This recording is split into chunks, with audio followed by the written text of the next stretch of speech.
I call the clerk. Government business. Notice number 1 for a motion in relation to the censure of the member for Cook. I call the Leader of the House. Thank you very much, Mr Speaker. I move that the House 1 notes the Constitution provides for responsible government, described by the High Court of Australia as a system by which the executive is responsible to the legislature and, through it, to the electorate. B.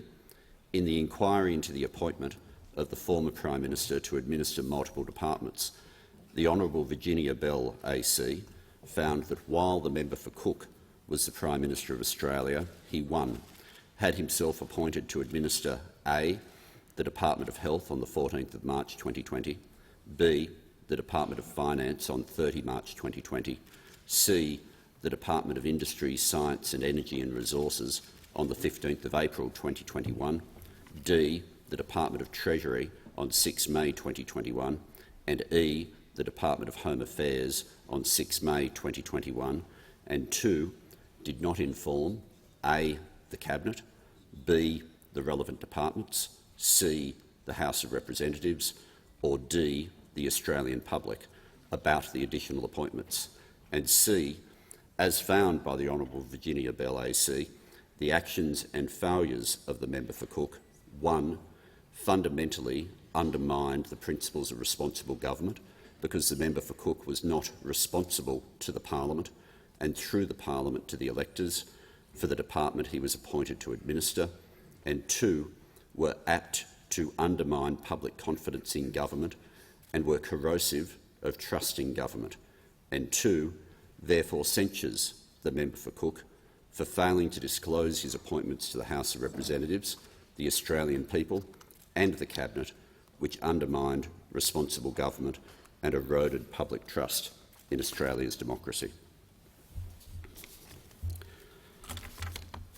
Mr Speaker, today is not how any of us wanted to make history.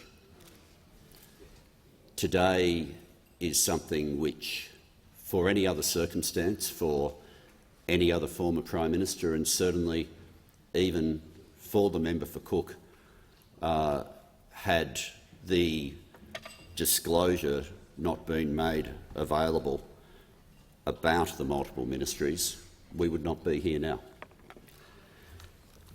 But a censure, while rare, has its place. The last time this parliament had a censure of a member of parliament, it was a former minister, and it was done so unanimously. It was done so unanimously on a former minister on the following basis. The decision was made, and I read this, that he fell below the standards expected of a member of the House. It wasn't that he had acted unlawfully, it was that he had fallen below the standards expected of a member of the House. That is the test. The test for a censure, while rare, is not a test of, well, would the courts overrule it? The courts are the place to determine whether or not something was lawful. But in the Parliament, we determine whether or not something was appropriate. And I ask all members to think back to the first moment they heard about the multiple ministries, what their reaction was. Some gave their reaction on the record, many more gave their reaction off the record. But nobody gave a reaction, with exception of the member for Cook himself, nobody else gave a reaction that said that this was acceptable or that it met the standards expected of this House. There are many countries, many democracies, that have a system different to ours. There are many democracies around the world where the system of government is that the executive are quite separate to the legislature. Our system is responsible government. The executive are here in this room for the purpose of being held to account every day the legislature sits. That entire concept of responsible government only works if the Parliament, and through the Parliament the Australian people, know which members of the executive are responsible for what. This is not some small matter. It goes to the absolute core of the principle of responsible government. And it was responsible government was what Ms Bell referred to specifically, where in her report she said, and I quote, "The principles of responsible government were fundamentally undermined." I quote again, "The lack of disclosure of the appointments to the public was apt to undermine public confidence in government." I quote again, "The secrecy with which the appointments had been surrounded was corrosive of trust in government." If we could unanimously determine that the conduct of Bruce Bilson fell short of the standards, how on earth can the multiple ministries, can question time after question time, where we in fact did not know where portfolios had been allocated, how on earth can that not meet the standard? Question time is viewed as the most significant part of the parliamentary day when every member turns up. It's not a requirement that every member turns up, it is a convention. But we have to defend our conventions too. And the core of responsible government was breached with the multiple appointments. In doing so, the member for Cook did not tell ministers themselves that he had sworn into their portfolios. His cabinet was not told. The department secretaries were not told. The parliament was not told. And through the parliament, the Australian people were not told. The member for Cook, in doing this, did not just fall below the standards expected. He undermined them, he rejected them, he attacked them, and he abused them. How do we even know that all this happened? We know because at the same time that the member for Cook was not telling his colleagues, was not telling the parliament, and was not telling the Australian people, he was telling some journalists writing a book.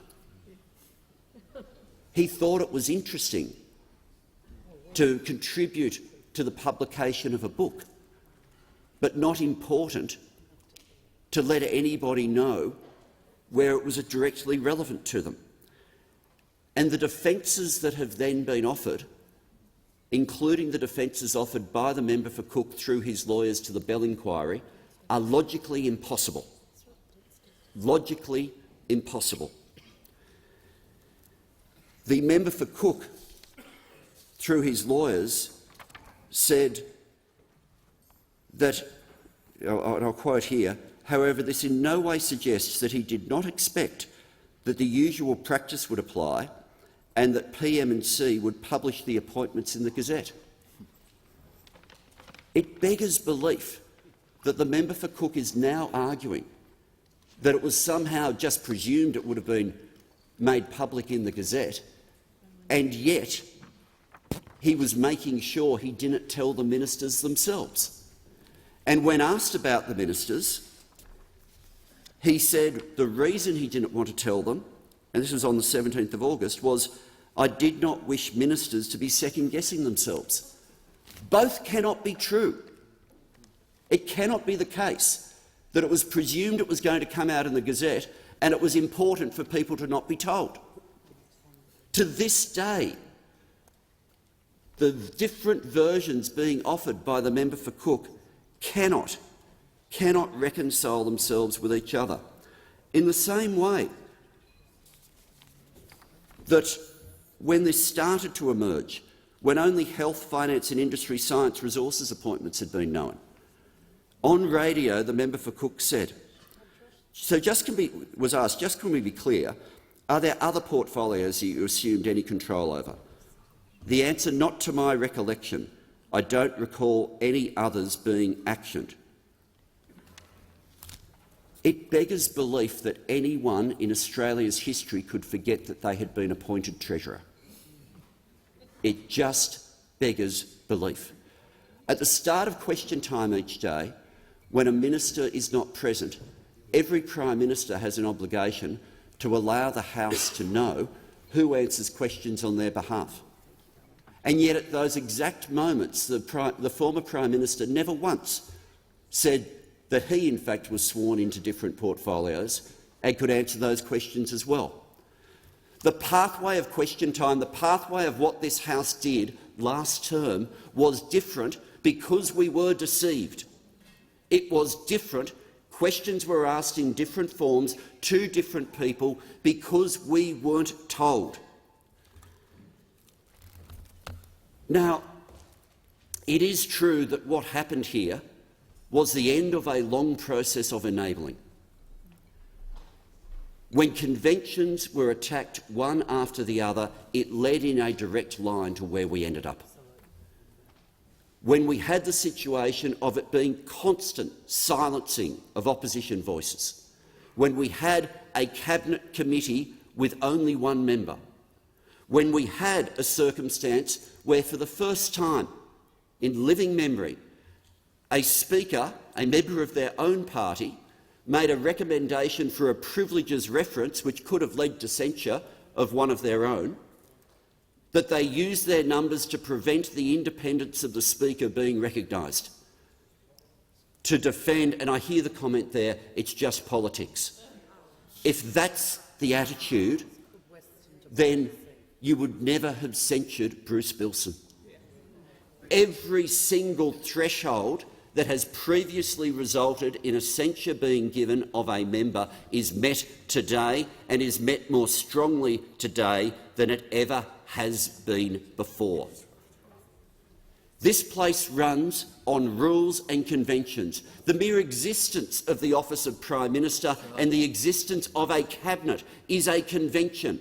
It's not in the Constitution, it's not required, it is a convention on which our system of government hangs. The concept that the Parliament knows who has which job is essential to responsible government. You cannot have responsible government if you don't know what people are responsible for.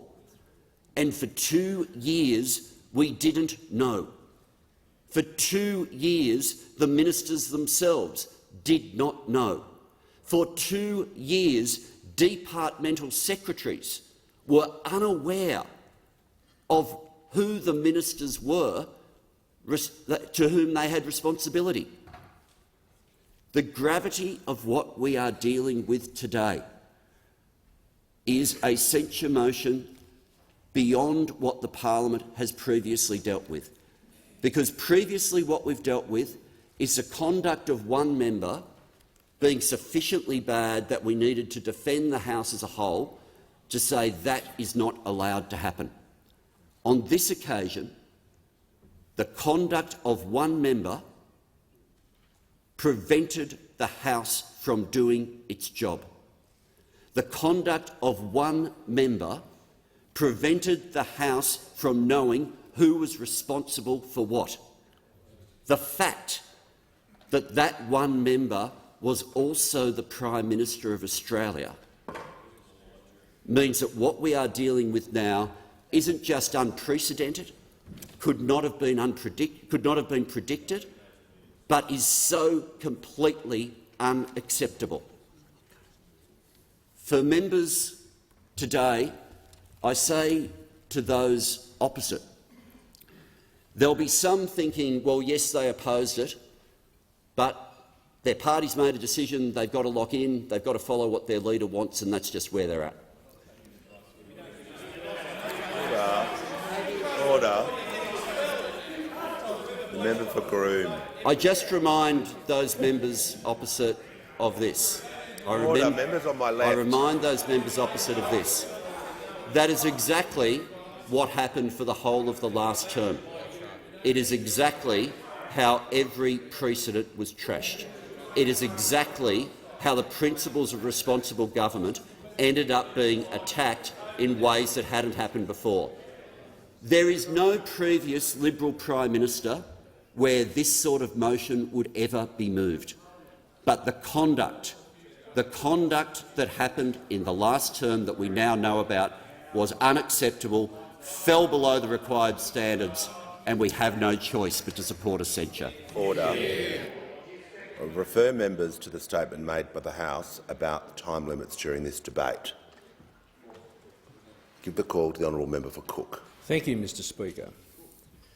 I thank the Australian people for the privilege to serve as their Prime Minister.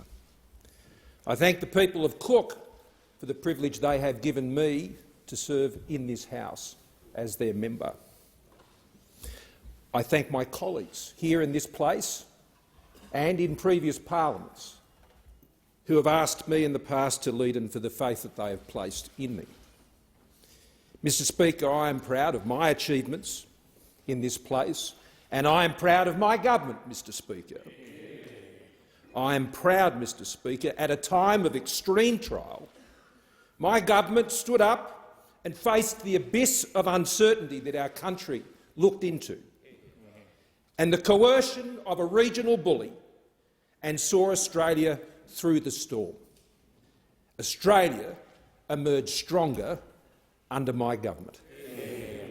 I have no intention now, Mr Speaker, of submitting to the political intimidation of this government using its numbers in this place to impose its retribution on a political opponent. In addressing the matters that are the subject of the motion, I repeat that I have welcomed and support the recommendations of the Bell inquiry, and I note the following facts for the House. The authorities to administer departments were established as a dormant redundancy, only to be activated in extraordinary circumstances, evidenced by the fact that no powers were exercised under these authorities except in the case of the PEP 11 decision, as such circumstances were not realised and therefore none of these authorities were misused. The Solicitor-General found that the authorities established to administer departments in this way were valid and were not unlawful. Other than in the case of the PEP 11 decision, ministers exercised their portfolio authorities fully, without intervention or the threat of intervention, and departments supported their ministers in that capacity without uncertainty regarding their ministerial authorities. As Prime Minister, I did not act as minister or engage in any co-minister arrangements as suggested, including requiring the receipt of any parallel briefing or co-authorising arrangements, except in the very specific case of the PEP 11 decision and not otherwise for that department. On the PEP 11 matter, this was done lawfully from first principles, and I consider my decision was the correct one. My intent to exercise these powers was also advised to the minister in advance of exercising those powers. The ministry list tabled in Parliament referenced, as it does, that ministers may be sworn to administer additional departments. The requirements requiring notice purported to constitute convention in the motion were not identified or recognised by officials advising on these matters from the Department of Prime Minister and Cabinet, and cannot therefore be clearly regarded as established convention. The Solicitor-General found there is no consistent practice for the publication in the Gazette of appointments to administer particular departments of state. The Bell inquiry noted there was a different understanding of the process of publication between myself and the department, and that no instruction was given by me as Prime Minister or my office not to publish those arrangements in the Gazette. In relation to communication with my ministerial colleagues on these matters, I note that I have addressed these issues privately with my colleagues and publicly in my statement of August 16, 2022. I also note, as is particularly relevant to this House and this motion, that I was present each and every day at that dispatch box, Mr Speaker, to answer any and all questions in this House regularly directed to me as Prime Minister on all matters involving all portfolios that were the subject of the Bell inquiry and indeed all other portfolios. The suggestion that as Prime Minister I was not available to do so in this House, or that the opposition failed to ask such questions in those portfolios, is absurd and completely false. I also note that in my earlier portfolio responsibilities, where I was sworn to hold the office of Treasurer, Minister for Social Services and Minister for Immigration and Border Protection, my appointments as Minister of State specifically make reference in the documents authorised by the Governor-General that I was sworn to hold the office as Minister in each of these portfolios. In my appointment as a Minister of State to administer the departments that were the subject of the Bell inquiry, this was not the case. The documentation authorised by the Governor-General carefully does not include any reference to being sworn to hold the office of Minister for any of the portfolios that were the subject of the Bell inquiry, simply to administer the department. Mr Speaker, this can be seen in Appendix A at pages 107 to 110 of the Bell inquiry report. This is a very important distinction. Just because a minister is sworn to administer a department does not mean they hold the office of minister in that portfolio. Mr Speaker, other government departments, I should say, Mr Speaker, the contention that the public would also be popularly under the impression that the Prime Minister did not have authority over government departments is extremely unlikely. Furthermore, the proposition that the public would not hold the Prime Minister accountable for the actions of the government is also not credible and counter to the argument that was put forward by the opposition when I was Prime Minister each and every day that I sat in this House. But returning to the issue of being sworn, I was not sworn to hold the office of any of those ministerial portfolios, and as a result any contention that I served as Minister of those portfolios in that office is false. On the substantive matters, I return to those now. In each of the decisions taken during my time as Prime Minister to administer departments, I note again that our nation faced the greatest challenges we had experienced since the Second World War. A drought, natural disasters, a global pandemic, the global and domestic recession, the pandemic cause, and a rising and assertive China seeking to coerce Australia into submission. These were extremely challenging times.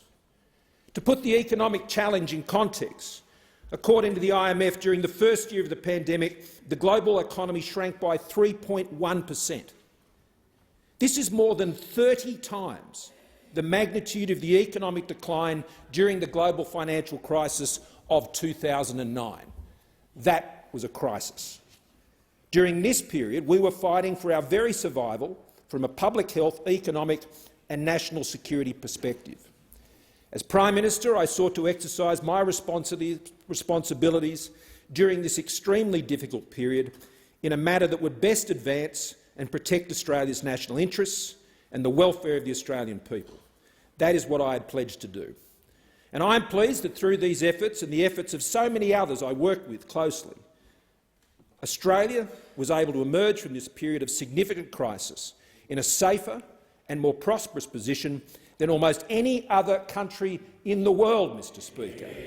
That was the objective of my government, Mr Speaker, and together with my colleagues here and who's formerly sat with us, that was achieved. In February this year, Bill Gates was asked at the Munich Security Conference whether it was possible to prevent the next pandemic. He answered by citing Australia's response to the pandemic, referring to it as the gold standard, Mr Speaker, the gold standard. And that standard was one, Mr Speaker, we met. And he said if every country did what Australia did, then we wouldn't be calling it a pandemic. That is something any government could be proud of. Mr Speaker, the New York Times calculated in May this year that if the United States had the same death rate as Australia, about 900,000 lives would have been saved. Johns Hopkins University ranked Australia second in the world in pandemic preparedness. Bloomberg ranked Australia the world's 5th most COVID-resilient nation. Shortly after I left office, after the last election, Australia had the 3rd lowest mortality rate in the OECD from COVID at 401 deaths per million population. This can be compared with Canada at 1,106 per million, the United Kingdom at 2,688 per million, and the United States at over 3,000 per million.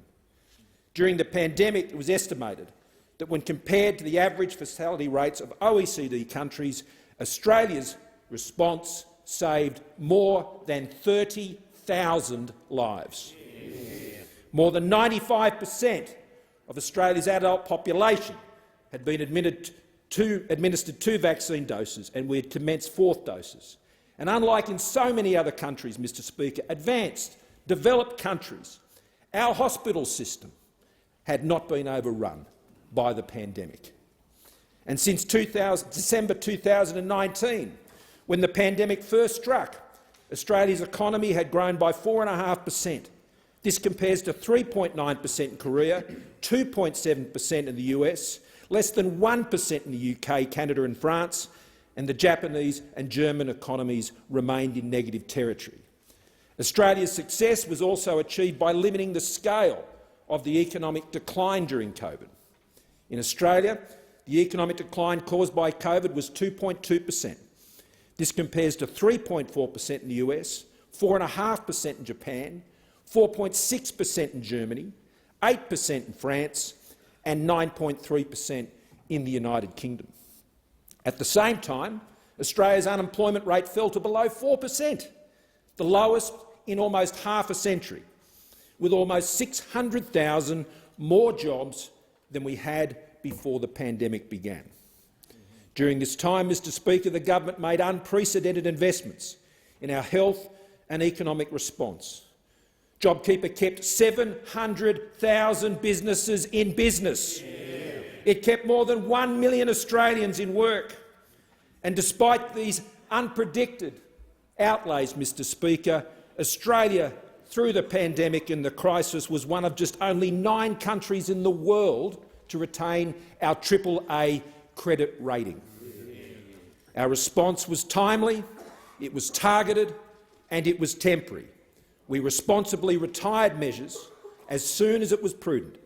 This led to an historic reduction in the budget deficit in our final year of more than $100 billion.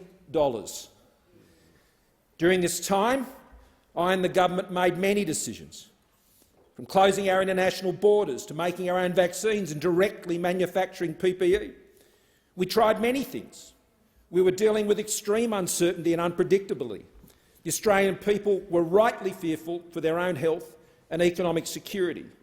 The mindset at this time was to seek to prepare as best as possible for as many contingencies as possible. This was not always successful, as was the experience of all countries around the world at the time. No leader and no nation had a perfect record, but Australia can be proud that we had one of the very best. At the same time, significant powers were activated by the government, including under the Biosecurity Act and in financial delegations to the Minister for Finance that were beyond the oversight of Cabinet. I elected to put in place a redundancy to those powers and an oversight on these powers in the Departments of Health and Finance. I do not resolve from these decisions and believe them entirely necessary, mirroring many arrangements similarly being implemented in the private sector at the time. My omission was not having personally informed the Minister for Finance, who I believed had been informed through my office. Mr Speaker, I was mistaken about that, which was only brought to my attention when I made these matters public. I have addressed this issue directly with the then Minister for Finance. Had I been asked about these matters at the time at the numerous press conferences I held, I would have responded truthfully about the arrangements I had put in place. Order. The recommendations of the Bell inquiry will appropriately remedy this deficiency in the future, and I support them. The decision to take on authority to administer the Departments of Treasury and Home Affairs in 2021 as a dormant redundancy for decisions that were not subject to cabinet oversight was to be able to take swift action, if necessary, in the national interests in a time when Australians' interests were under constant threat. I now consider that these decisions in hindsight were unnecessary. They were unnecessary, and that insufficient consideration was given to these decisions at the time, including non-disclosure. I therefore accept the recommendations put forward by the Bell inquiry as an appropriate remedy to these shortcomings. I note again that these authorities were never exercised and as a result had no impact on the functions or actions of the government. It is strange to describe such actions as a power grab, as they were never exercised or even used to exercise influence over the relevant ministers. They were simply a dormant redundancy. In relation to the decision to take authority to administer the Department of Industry, Science, Resources and Technology for the purposes of being able to consider PEP 11, I do not resolve from that action. The authority was lawfully sought and exercised on a specific matter solely. I considered it unnecessary to dismiss the minister to deal with this matter, as he is doing a fine job, and unlawful to inappropriately pressure him in relation to this decision. I therefore lawfully took the decision from first principles in his place. I believe the decision I made on PEP 11 was the correct one. Mr Speaker, I note the criticisms made of my decisions to be authorised to administer a series of departments have been made from the safety and relative calm of hindsight. I also note that as Prime Minister my awareness of issues regarding national security at this time and the national interests was broader than known to individual ministers and any third party could. This limits the ability for third parties to draw definitive conclusions on such matters and sit in judgment. During the course of my Prime Ministership, I made many decisions. These decisions were taken during an extremely challenging period where there was a need for considerable urgency and there was great stress on the system and individuals. None of us can claim to be infallible in such circumstances, and I do not. And there are always lessons to be learned from such times and events. Mr Speaker, I acknowledge that the non-disclosure of arrangements has caused unintentional offence and extend an apology to those who were offended. But, Mr Speaker, I do not apologise for taking action, especially prudent redundancy action, in a national crisis in order to save lives and to save livelihoods. I also agree with and thank the many, Mr Speaker, who have expressed their support that any perceived deficiencies in the handling of these matters must be reasonably and fairly weighed against the overarching success of the numerous other decisions taken and efforts made under extreme pressure to save lives and livelihoods. Mr Speaker, this motion fails to do this and sadly, therefore, betrays its true motive, that is entirely partisan. The government's response to censure and prosecute this motion is to engage in the politics of retribution and nothing less. These are the behaviours of an opposition, Mr Speaker, not a government, who understands that grace in victory is a virtue. As a government, Mr Speaker, I recommend that their response should simply be to implement the recommendations of the Bell inquiry, which I support, and focus their attention on their current and urgent responsibilities to address the many challenges Australians are now facing on their watch, especially the cost of living. How we respond to these events, Mr Speaker, is up to each and every one of us. For mine, I will take the instruction of my faith and turn the other cheek. Since the election, I have refrained from public comment, despite provocation, other than on local issues, and to note the actions and achievements of my government. I accepted the result, as I should, willingly and happily, of the last election and wished the new government every success and have sought to move on with my life, with my family, and to continue to serve the people of my local electorate in Cook. I voluntarily stepped down from the leadership of my party and gave my full support to the new leadership, whom I commend, and I thank them for their support, especially the Leader of the Opposition and the Deputy Leader of the Opposition. And I thank all of my colleagues for the same, both former and current, both now and over a long period of time. and in that I particularly acknowledge the former Treasurer Josh Frydenberg, the former Minister for Health and Aged Care Greg Hunt, and the member for Riverina, who together, the four of us, dealt with so much of that crisis each and every day together. Mr Speaker, I have seen bitterness destroy people who have come to this place, and it continues to gnaw away at them each and every day of their lives for even decades after they leave this place. I am not one of those, nor will I ever be. I am proud of the many achievements that I've been able to accomplish in this place, especially as Prime Minister, and I am very grateful for the opportunities and to all of those I work with to achieve them. We saw Australia through one of our most difficult times. We stood up to a bullying Chinese regime who sought to coerce and impose itself on our democracy through threats, sanctions and intimidation. I was pleased to establish the AUKUS agreement and tightened our partnerships with all our key partners, especially the United States, Japan, India, the United Kingdom, and across our region in ASEAN, where we were the first country to establish a comprehensive strategic partnership with ASEAN, and of course our dear Pacific family. I was pleased to have strengthened our economy through the pandemic and see electricity prices fall by 10% on my watch as PM, for individual and small businesses' taxes to be cut, and more than 300,000 Australians directly assisted into home ownership. And by strengthening our economy, I was pleased we were able to guarantee the essential services that Australians relied on during times of great uncertainty, with record Medicare bulk billing rates, PBS listings at record levels, and record funds for aged care, disability care and mental health. For those who now wish to add their judgment today on my actions in supporting this censure motion, I simply suggest that they stop and consider the following. Have you ever had to deal with a crisis where the outlook was completely unknown? In such circumstances, were you able to get all the decisions perfectly right? And where you may have made errors, were you fortunate enough for them to have had no material impact on the result, and the result itself proved to be world-leading? Once you have considered your own experience, or perhaps when you have had more in government, then you may wish to cast the first stone in this place.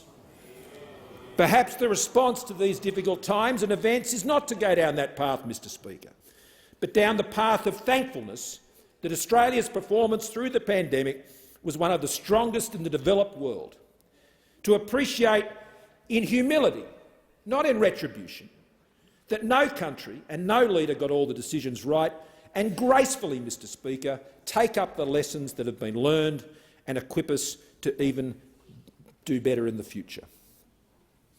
It is an honour to serve in this House, and I've done that for these past 15 years. And I am grateful again to the people of Cook for their strong support during this time, including most recently. I thank them for their encouragement, their many messages of support as I and my family have returned to our dear home in the Shire. I also thank my local Liberal Party members for their constant support, and my local church community at Horizon Church for their prayers, and people of faith from all around the country have extended the same. I have been humbled by your message of support and encouragement. I also thank again my colleagues here in this place and formally for their support. It has been an honour to serve alongside you. I especially thank my wife Jen and our daughters Abby and Lily, my family and friends for their love and support, as well as my former staff for their great loyalty. You must always be proud of what you accomplished during our time working together. I conclude, Mr Speaker, by thanking the Australian people for the privilege of being able to serve my country in so many roles, but especially, Mr Speaker, as Prime Minister. Mr Speaker, I gave it everything I had. I did it to the best of my ability and in the best of faith. Each and every day I had the privilege to serve the Australian people. The question is the motion be agreed to, and I give the call to the Attorney-General. Thank you, Mr Speaker. I rise to support this motion because it is absolutely right that this House censure the member for Cook for undermining the basic principles of our system of government, And I say that even more so after the speech that we've just listened to from the member for Cook, because in all too familiar fashion the former Prime Minister has sought to obfuscate and hide his errors. Even now the member for Cook is failing to admit the errors that he made. He said in the course of that speech, extraordinarily, "If people had asked, I would have answered." I'll just repeat that. If people had asked, I would have answered. So apparently it's the fault of this House that these errors were made. Apparently it's the fault of this parliament that this misconduct occurred. Apparently it's the fault of the Fourth Estate that these errors occurred and this misconduct occurred. Says the member for Cook, if people had asked, I would have answered. Censure is the appropriate response to the findings by the Honourable Virginia Bell AC that the member for Cook, while Prime Minister of Australia, appointed himself to administer 5 additional departments and failed to inform the Cabinet, failed to inform the relevant departments, failed to inform the House of Representatives and failed to inform the Australian public. As the Solicitor-General found, and I quote, "The fact that the Parliament, the public and the other ministers were not informed of Mr Morrison's appointment was inconsistent with the conventions and practices that form an essential part of the system of responsible government." End quote. Mr Speaker, Australia is a proud democracy, one of only a handful of nations to have maintained a democratically elected government throughout the whole of the last 122 years. An absolute principle of our democracy is accountability, knowing who is responsible for the decisions that are taken in our name. That's why the Prime Minister publicly announces the ministry.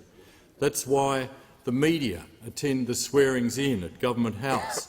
It's why we have question time, and it's why ministers appear before the media so they can be held accountable for the decisions in their name. But how on earth can you do that? How can you do that if you don't even know who the minister is? How on earth can there be any accountability in a government where even the Treasurer doesn't know whether the Prime Minister has taken his job? Again, as the Solicitor-General found, and again I quote, "It is impossible for the Parliament to hold ministers to account for the administration of departments if it does not know which ministers are responsible for which departments." And the Solicitor-General also said, "The principles of responsible government are fundamentally undermined." That bears repeating. The principles of responsible government are fundamentally undermined. Those opposite have apparently declined, almost all of them, to support this motion. I would respectfully suggest that they are wrong to decline to support this motion.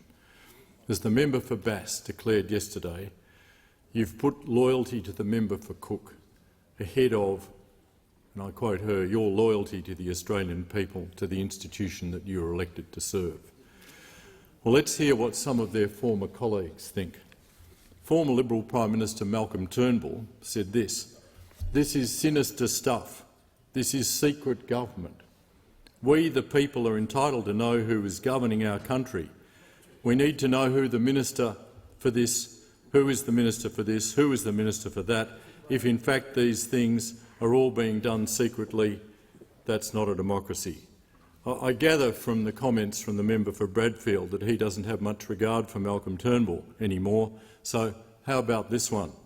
I quote, "It is just highly unconventional, highly unorthodox and shouldn't have happened." Unquote. That was Tony Abbott, another former Liberal Prime Minister. And if that's not good enough for you, how about this one?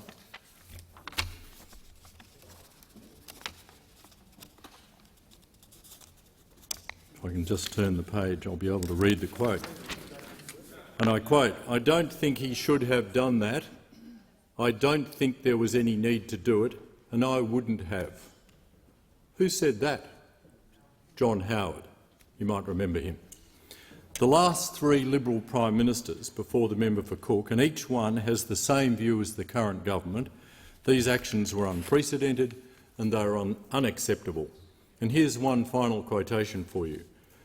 It's inappropriate for him to be assuming this power. There was an error of judgment, a very serious one, and our party is rightly hurt by that and upset, as many people in the public are." End quote. Any guesses who that was? Not a former Prime Minister, but the current Leader of the Opposition, one of the few people on the opposition front bench not to have had their jobs secretly stolen by the member for Cook. One thing we do know for sure is that even today the member for Cook is not in the least bit sorry, not to the Australian people and most certainly not those who trusted him most, those opposite. Here's what Nikki Sava wrote on the weekend about what happened to former Treasurer Josh Frydenberg when he sought an apology from his former leader. And I quote, "What really stuck in Frydenberg's mind and his craw was Morrison's response in that initial conversation when a profoundly disappointed Frydenberg put it to him that, 'You wouldn't do it again if you had your time over.' Morrison replied, 'Yes, I would.' Yes, I would." He refused to cooperate with Ms Bell's inquiry, responding only through lawyers and even then still obfuscating.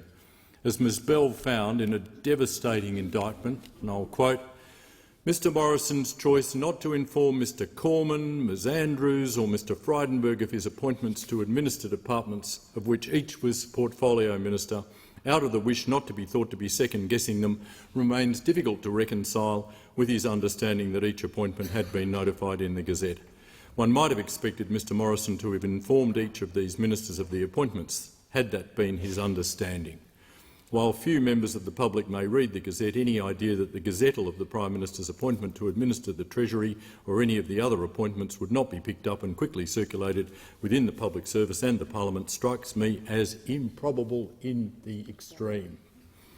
Finally, Mr Morrison was repeatedly pressed at his press conference on the 17th of August 2022 about his failure not only to inform his ministers but also to inform the public of the appointments. The omission on that occasion to state that he had acted at all times on the assumption that each appointment had been notified to the public in the Gazette is striking. So, he gets his lawyers to tell Ms Bell one thing, that he believed the appointments would be announced in the Government Gazette, while telling the media and the Australian public something entirely different, that he deliberately kept the appointments secret to avoid alarming his colleagues. As his speech today confirmed, the former Prime Minister is still, even now, trying to defend the indefensible.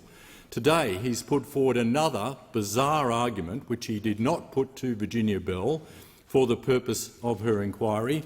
In today's failed attempt at justifying his misconduct, the former Prime Minister has made more references to COVID than to ministerial responsibility. In all too familiar fashion, the former Prime Minister has sought to obfuscate and hide his errors. He's not sorry, and he never will be. As his closest colleague, the member for Mitchell, told Nikki Sava, he got addicted to executive authority. In 2018, the coalition in government moved a censure motion against a former minister, Bruce Bilson, for failing to inform the parliament that he had been a paid lobbyist while in parliament. A former Prime Minister secretly having himself sworn into multiple ministries and trashing our democracy is much more serious and much more deserving of censure. If the coalition is serious about integrity and accountability and restoring trust in politics, they will join with us to censure the member for Cook, just as we joined with them to censure Bruce Bilson. The entire parliament has to take a stand to show that we will not tolerate the culture of secrecy enabled by the former government, which the Bell inquiry found to have a corrosive impact on public trust and confidence in government. But more importantly, we have a duty to the Australian people, the people we represent, to honour the trust they place in us when they elect us to govern in their name. The Australian people were rightly shocked by recent reports of bullying, sexual harassment and sexual assault in our parliament. They highlighted the need for urgent reform, and the parliament acted swiftly to enact a code of conduct to ensure all parliamentary workplaces are safe and respectful places to work. We showed the Australian people that we accepted this sort of behaviour was unacceptable and we had to do better. And so it is with the censure motion today. The actions of the former Prime Minister in undermining the basic principles of our system of government cannot be swept under the carpet. If the members of this House have any respect at all for this parliament and the people who trust us to represent them in this place, then you must support this censure. All of us here must come together to declare as a parliament that a Prime Minister who fundamentally undermines the principles of responsible government is deserving of censure. We need to make sure that this can never happen again, and the one way to do that is to send the clearest possible signal that this behaviour is unacceptable and must be condemned in the strongest possible terms. I give the call to the Manager of Opposition Business. Thank you, Mr Speaker. Mr Speaker, the opposition will not be supporting this censure motion, and that is so for three reasons. Firstly, this motion is not an appropriate use of the forms and procedures of this House. Secondly, what we are seeing is an exercise by this government in political payback and distraction.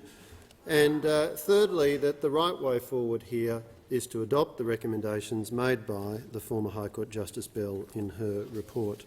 Mr Speaker, this is not an appropriate use of the forms and procedures of this parliament. The government has sought to ventilate this issue through a number of processes, but what it's now seeking to do is to use the forms of this parliament to further, for essentially political reasons, bring further scrutiny to bear on this issue. It's very clear, Mr Speaker, that this censure motion makes no practical difference. It's also very clear to any objective observer that this is simply a nakedly political exercise in seeking to damage the reputation and standing of a former Liberal Prime Minister and therefore, by extension, of all on this side of the House. Now, Mr Speaker, the standing orders are very clear as to the proper purpose of censure motions. Indeed, Standing Order 48, which deals with censure motions, specifically refers to censure of the government, which is a pretty big clue that the proper purpose of such a motion is for the parliament, the legislative branch of government, to hold to account the government, the executive branch. The very terms of this motion note this fundamental point. The terms of the motion refer to a system, and this is a correct description, a system by which the executive is accountable to the legislature. Now, practice notes at page 325 that it is very rare for there to be a censure motion against a private member, or that's to say a backbencher. Indeed, they've only been moved on 2 occasions, and on both times that was by agreement. Now, we've had a number of references from the Attorney-General to one of those instances, but I make the fundamental point. That was by agreement. There is no agreement here. There is no agreement here. And let me quote practice, which is very clear in relation to this matter. It says, "A motion in the form of a censure of a member not being a member of the executive government is not consistent with the parliamentary convention that the traditional purpose of a vote of censure is to question or bring to account a minister's responsibility to the House. Given the relative strengths of parties in the House and the strength of party loyalties, in ordinary circumstances it could be expected that a motion or amendment expressing censure of an opposition leader or another opposition member would be agreed to, perhaps regardless of the circumstances or the merits of the arguments or allegations." In other words, what practice is saying very clearly is that what the government is seeking to do here is not in accord with the forms and procedures of this parliament. What the government is doing here is at odds with the traditions and practices of this House.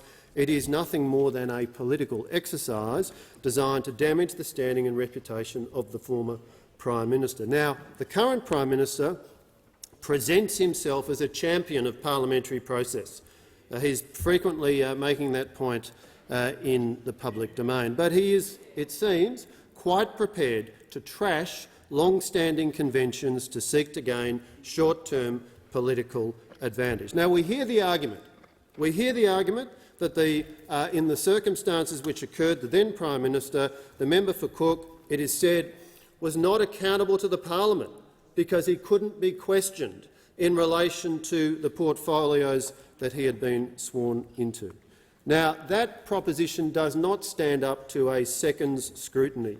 The simple fact is that every Prime Minister, and this was certainly the case for the member for Cook when he occupied that high office, every Prime Minister can be and is, on a daily basis, in this place, in question time, asked questions across the gamut of all of the issues for which the government and for which the Prime Minister is responsible as the person who leads the executive government.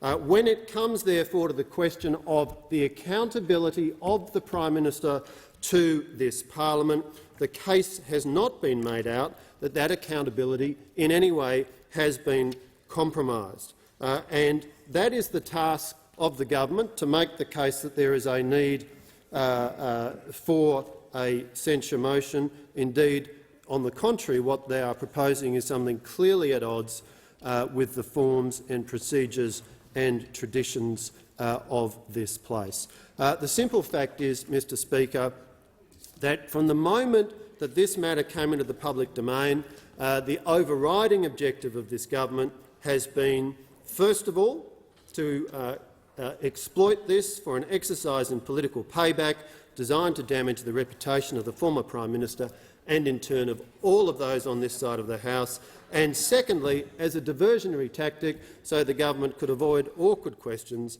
about its lack of progress on the real issues facing Australians: the cost of living crisis, the sharp increase in the prices of gas and electricity, the sharp increases in interest rates, and the lack of any plan on the part of the government to deal with these matters. We heard from the time that this matter came into the public domain repeated, exaggerated and over-the-top claims from Labor ministers and members of parliament about this matter. We heard the claim that the conduct of the former Prime Minister was illegal. The government sought advice from the Solicitor-General. Inconveniently for the government, that advice did not back up the hysterical claims that were being made on a daily basis by the Prime Minister and his ministers. The Solicitor-General's advice finds that the appointments were valid.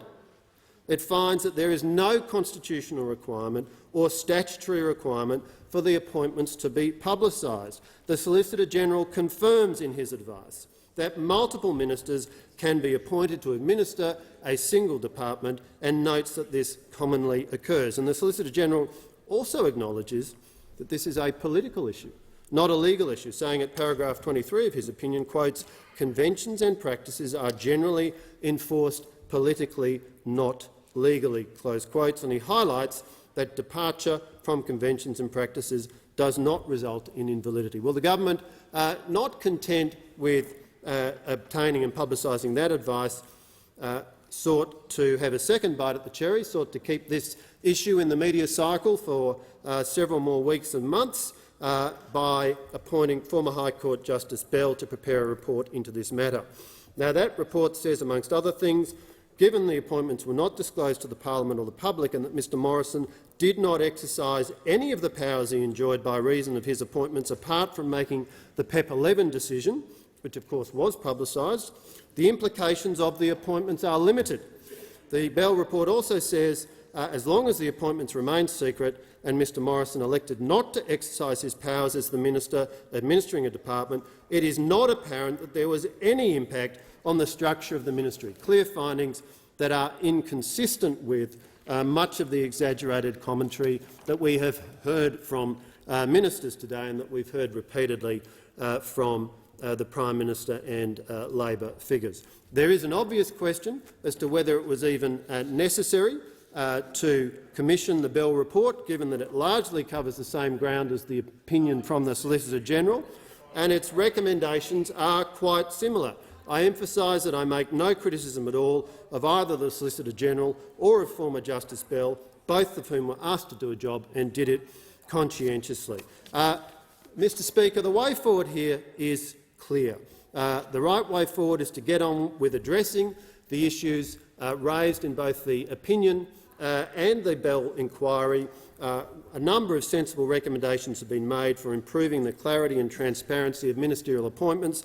The question that Australians might reasonably ask is, why has the government taken so long to do anything about it? The Solicitor-General delivered his opinion on the 22nd of August. There are clear reform options set out in that opinion, very similar recommendations made by former Justice Bell, who the government's been on notice for more than a month about the recommendations for legislative change from former Justice Bell. She wrote to the Prime Minister on 26 October advising of the recommended legislative change that she'd be proposing. The government could have had that legislation ready to debate today. That would have been a sensible way forward.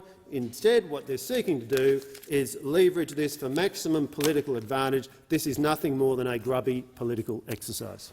I give the call to the Honourable Minister for Infrastructure, Transport, Regional Development and Local Government. Thank you very much, Mr Speaker. It gives me no pleasure to speak on this motion. It's something that none of us in this place should have to be in a position to do. I've been a member of this parliament for over 20 years. It is a job I take very seriously. It is an enormous privilege to be here. And I say particularly to some of the newer members of parliament who have not been here, have only really been here for 6 months and or shorter times than me, that who is the custodian of this institution? It is us. It is our job to uphold the traditions of this place. Who else is going to do that? It is our job to make sure that this institution, this incredibly privileged place that we stand in, that we uphold it. And that is what this censure motion is about. It is not about whether the previous government did a good or poor job at COVID. You know, there are other places where that will be debated and examined, and I think, in history that will happen. It's not about that. It's not even really about, in fact, as the member for Cook tried to put the proposition, whether he in fact exercised any of the powers to which he had administrative responsibility. It is actually about the traditions of this place and the fundamental principle upon which we know our Westminster system relies, and that is ministerial responsibility. When we have the privilege of being elected in this place, we take on incredibly important responsibilities. We are all here for all different reasons, but for all of us it is to make this place a better nation. As I said, I've been a member of this place for almost over 20 years, and I care deeply about its institutions. We are here for a reason, and those institutions are here for a reason. We are here to represent the Australian people. Parliament is a place where we get things done. We serve the people. We improve the places they live, and we improve the circumstances in which they live. None of us are here for ourselves. Our very democracy is built on the simple idea that our government is accountable to the Australian people. This is the people's house. That is what it is. It is built fundamentally on the Westminster tradition, hundreds of years of democratic evolution. That is what we are custodians of in this place, and that's why this censure motion matters so deeply. Our government isn't just accountable, or a government is not just accountable to the people every 3 years. It is accountable to the people every day, every hour. That is what being voted into this place means. Every time we sit in this place, the government, the executive, is accountable to the Australian people through their elected representatives, or at least that is how it is supposed to be. That is how our democracy is supposed to work. It is called responsible government. School kids learn about it when they come here every year. First-year law students learn about it. It is the fundamental basis for our administrative law system.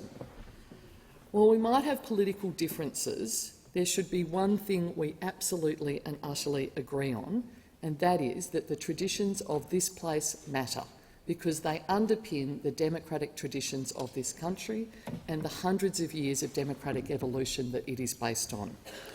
But what we have seen with the actions of the member for Cook, the former Prime Minister, they undermined the accountability, they undermined responsible government, and they undermined the institutions of this parliament. As I said, it's not about whether he actually exercised those powers, and in one instance we do know that he did. It is the fact that he had these powers and that they were not disclosed to either his ministers, to his cabinet, to the parliament, and through the parliament to the people, and that therefore that principle of responsible government, of ministerial accountability, could not be upheld. That is what this censure is about. For ministers to be accountable to the parliament and to the Australian people, you have to know who they are. It's that simple. You need to know who to hold to account. Who is responsible for making decisions? Who holds the power to administer the laws of that department? Nobody knew that the member for Cook was also the Minister for Health, the Minister for Finance, the Minister for Home Affairs, the Treasurer, or the Minister for Industry, Science, Energy and Resources. The Australian people certainly didn't know it. We in the then opposition certainly didn't know it. His own cabinet didn't know it, and not even the other ministers holding those portfolios knew it. Many of us would remember during the election campaign when the Prime Minister, in reference to workers getting a $1 pay rise, said, "You can't afford a loose unit in the lodge." Well, that seems to be what we had with the member for Cook. It's simply extraordinary. Without accountability, you don't have democracy. That's why I'm speaking in support of this motion. Censuring any member of parliament, especially a former Prime Minister, is not something that we take lightly. It's a big thing to do. We understand that. And again, it is something that this chamber should never, ever really have to do. But the former Prime Minister, the member for Cook, has shown through his actions, and even in his defence today, his disrespect for this place, and through us, the Australian people, and that cannot go unacknowledged. I commend members of the crossbench who are supporting this motion, and I encourage members, particularly those who might be new to this place and who are potentially going to be here for a long time. If we don't stand up for this institution, then who will? Who will? That is what this censure is about. Long when the member for Cook has gone and many of us have gone here, that's what you have to think about on this censure motion. Did I stand up for the traditions of this parliament? Before you cast your vote, think about that. If this place doesn't stand up for responsible government, if this place doesn't stand up for the institutions, then who will? We've seen in recent times in so many other countries the deliberate undermining of democratic institutions, and we've seen where that leads. We've seen where that leads. We know that we don't want that to happen here in this country. If you don't add your voice to those calling out even the most minimal level of ministerial accountability, actually letting the Australian people know who their ministers are, what will you support? What is important to you in the traditions of this place? Of course, this censure is important, but it's not where we should end this topic. We have to make sure that this does not happen again. This wasn't an accident. This wasn't just an administrative failure that the former Prime Minister thought someone was going to do something and didn't. This was deliberate. This was absolutely deliberate and intended. And if the Prime Minister, the former Prime Minister would have us say that it was all for good reasons, I'm not sure that many of us here believe that. That's why we must all in this place listen to the Bell report, vote to enshrine the principles of responsible government, make sure that this does not happen again. The censure motion is important because it is saying, in this point in time, we want to defend the traditions of this parliament. We believe in responsible government. We know that that underpins the very principle of the democratic tradition that we uphold, and that the former Prime Minister should be held to account for those actions. Of course, that's not the only thing this parliament needs to do. We need to establish the NAC, which I'm very pleased to see we are very close to doing, enforce tighter ministerial standards, embrace the recommendation, of course, of the Jenkins Review, understand that we have an incredible privilege to be in this place, and that privilege comes with enormous responsibilities, of which today is one. It will be a long road to restoring faith in our institutions, but do that we must, because we have seen the results in other countries when we do not do that. Strengthening our democracy, moving past, frankly, what is a shameful episode in our political history, but this censure motion and our accountability reforms are the first step in this parliament taking control of its destiny and making sure that this does not happen again. The question is the motion be agreed to, and I'll give the call to the member for Kennedy. I really do think that this is a very, very important debate, Mr Speaker. I really do think that. One of the most highly respected Labor ministers and one of the most long-serving Labor ministers wanted me to come down and see him.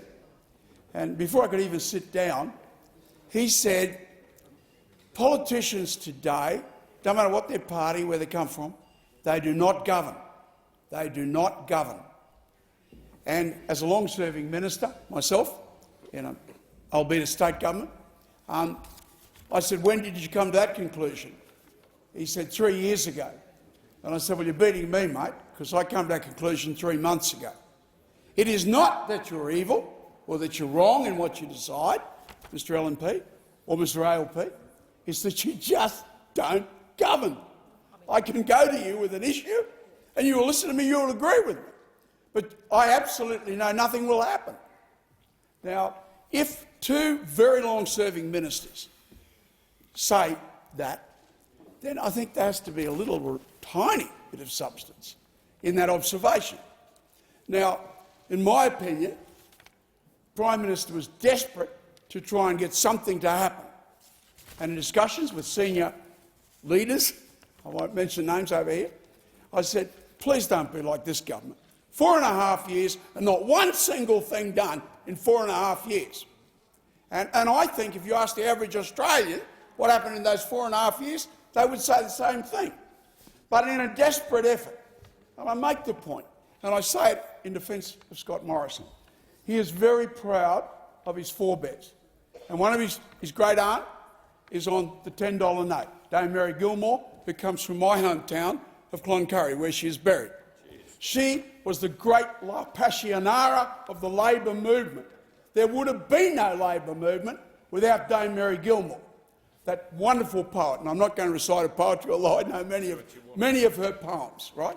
Now, this man, carrying on that tradition, desperately wanted to do something for his people, but he's hit with a situation which the government now is hit with, that they just can't govern. Now, the enormous power of the media and the social interactions on the social media mean that people, I don't know what the reason is, and I don't intend to canvass those reasons here today, but you have to govern. In a desperate effort to govern, he went to very excessive, and I agree with the government, unusual and unconventional actions, and of course brought opprobrium upon himself. But he did that in a desperate effort.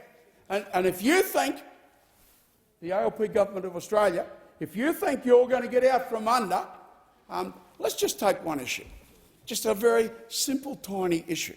We're out here all saying we're going to vote for, the first Australian, changes in the Constitution, and aren't we wonderful people? Because we really love my blackfellow cousin brothers. Yeah, do you? They get a life expectancy of 56. Not one single market garden put there by the ALP government of Queensland or the LNP government of Australia. Not one single market garden. Not one. After 4.5 years of screaming and yelling and pleading, nothing. Nothing. And it's not because they were bad people, the ministers, or that the present minister's a bad person. It's just that they can't govern. And, as a person that did govern, you need, and I will not hesitate to use the word brutality. If I want you to go in that direction and you don't go in it, then, in the Queensland government, then God help you. Now, why I'm so concerned and why I'm so interested in this resolution today is because in Queensland we had exactly that situation. We had a Premier, Bajocki Peterson, who for some reason or other had a very funny attitude towards First Australians and a very unpleasant and unfortunate attitude towards First Australians. And I was put in as minister, and I was absolutely determined that I gave the people what they wanted, which was a freehold private title to land, the same as enjoyed by everyone else on earth. Now, I did go and give them self-management powers, which arguably exceeded state government or federal powers. To some degree, they're a government within a government, and people can criticise me for that. But the committee of the National Party, I selected every single one of them because he'd either played rugby league or he'd mustered cattle. And I knew that if he'd mustered cattle or played rugby league, he would have great respect for them as people. They would not see them as blackfellas or whitefellas, he would just see them as people. And that committee stood 100% behind me. And Doug Jennings, a very famous man for moral integrity, he brought down the Victorian government with land scams, God bless him. He said to Bajorki Peterson, "You touch Katter, then I'll touch you." And Bajorki Peterson knew that that committee was standing foursquare behind me. So we had a clash here. The bloke that was elected to be the boss of Queensland said, "You're not going to do that." But I'd been given by the governor a piece of paper saying I had the power to do that. So here we have arguably the same sort of situation that may have occurred with the last Prime Minister. Now, in that situation, you fight the battle. Now, he can sack me. Rang up 6 times. Boss said, I'm going to sack this bloke. And, you know, that's when people have to make an intelligent decision and a moral decision. Are you going to back Bajorki Peterson, or are you going to back what needs to be done here? Well, the overwhelming weight, I'm very proud to say, my party said, no, we're backing the bloke that's doing the things that need to be done. Now, in fairness to the memory of Bajorki Peterson, I've got to say that he swung back the other way and then started championing all those changes. His critics would say, because he saw which way the political wind was blowing, other people would say he just went back to being the old missionary that founded Hopevale, the home of Nolly Pearson and most of the great leadership of Australia, some of the great rugby league players of Australia, Hopevale. He founded that with Leo Rosendale, a local, one of my blackfellow brother cousins. Overlaid on this issue is the volatility of the leadership in the LNP. Now, we have volatility in the ALP as well, and these were not things that existed in the days of Howard or in the days of Menzies or in the days of Curtin or Chifley, going way back. But now there is a volatility of leadership. And if you try to overrule a minister, well, he'll get his nose out of joint and he'll come gunning for you. Not overtly, of course. A little quiet talks with the media, little tight talks with key people on the back bench that want to get on the front bench. So we have this volatility element overlaid on it. But this is the point, the most important point I want to make. And Ms Bell did not understand this. You know, it amazes me how lawyers simply don't understand the law. But when I went to law school, I was taught that there are conventions, constitutional conventions. So we come into this place, not me, but the rest of you, swear allegiance to a lady in England. So, I mean, if you want to read the letter of the law, will you do what the lady in England tells you to do? Because you swore allegiance to her. I didn't, but you did. Now, the Constitutional Convention says that's rubbish. No one's going to take any notice of a lady in England. Well, that's the law. The Constitutional Convention is the law. And the Constitutional Convention is that Menzies and McEwen ran this place. Ministers may have had powers, but they didn't have ultimate powers. So, Mr Speaker, this cuts to the very heart of the modern quandary and why governments can't govern, and the desperation of a Prime Minister resorting to not only what is unconventional but also very unusual behaviour is forced upon him because he's trying to govern. And if you think on the government side of this parliament that you're going to be able to govern, well, you've been there for 6 months, and I don't know anything that's changed in the 6 months. You can run around and talk about your IR legislation, and I voted for and supported you on it. But what is it going to change anything? No, right? And we'll just see next year whether there's anything that you do that actually indicates that you govern. Because the mob on this side, and I highly respect and like many of them, their leadership. But, you know, did they govern? Did you point out something to me you did? Did you build a factory? Did you build a dam? Did you change some law that enabled the first Australians to be able to have a freehold title, private freehold title like everyone else on earth? Did you do any of those things? No, you did none of those things. So, Mr Speaker, in conclusion, I say this cuts to the very heart of modern government. The Prime Minister Albanese was voted for by the people of Australia. They expect him to govern. Now, whether you say that he is in a position of a monarch or whether you don't, right, the Australian people decided that he was the boss, and he has the ultimate say and the ultimate responsibility, and he should not have to go to the lengths to which the last Prime Minister went to be able to get action. Whether you agree with him or whether you don't, you can have the situation where you have your beliefs, as I did in the state parliament. All right, well, he can sack me, right, because there's the last say. But in the end, if you stand your ground and you try to do something, you'll be surprised how many people back you up. And that's the message that I'd like to leave with this place. If you make a stand on what you believe is the right thing and the intelligent thing to do, then people will back you, even though no one betted that I would win in the end. And I did very, very comprehensively. No, I didn't. The people did. The people that knew it was the right thing to do. They won in the end. I thank the member for Kennedy. The question is the motion be agreed to, and I give the call to the Honourable Minister for Resources in Northern Australia. Thank you, Mr Speaker, and I rise in support of this motion. Mr Speaker, all of us who are elected to this place have a responsibility to contribute to decisions that will make a difference to our nation and to its citizens. That includes a responsibility to uphold our constitutional conventions and democratic norms, which are the bedrock of our liberal democratic system of government. Students of Australia's political history will be aware that our federal constitutional arrangements borrow from the system of responsible government from Westminster, while also incorporating the notion of a strong Senate and systematic checks and balances from Washington. This arrangement is referred to in the political science textbooks as the Washminster mutation.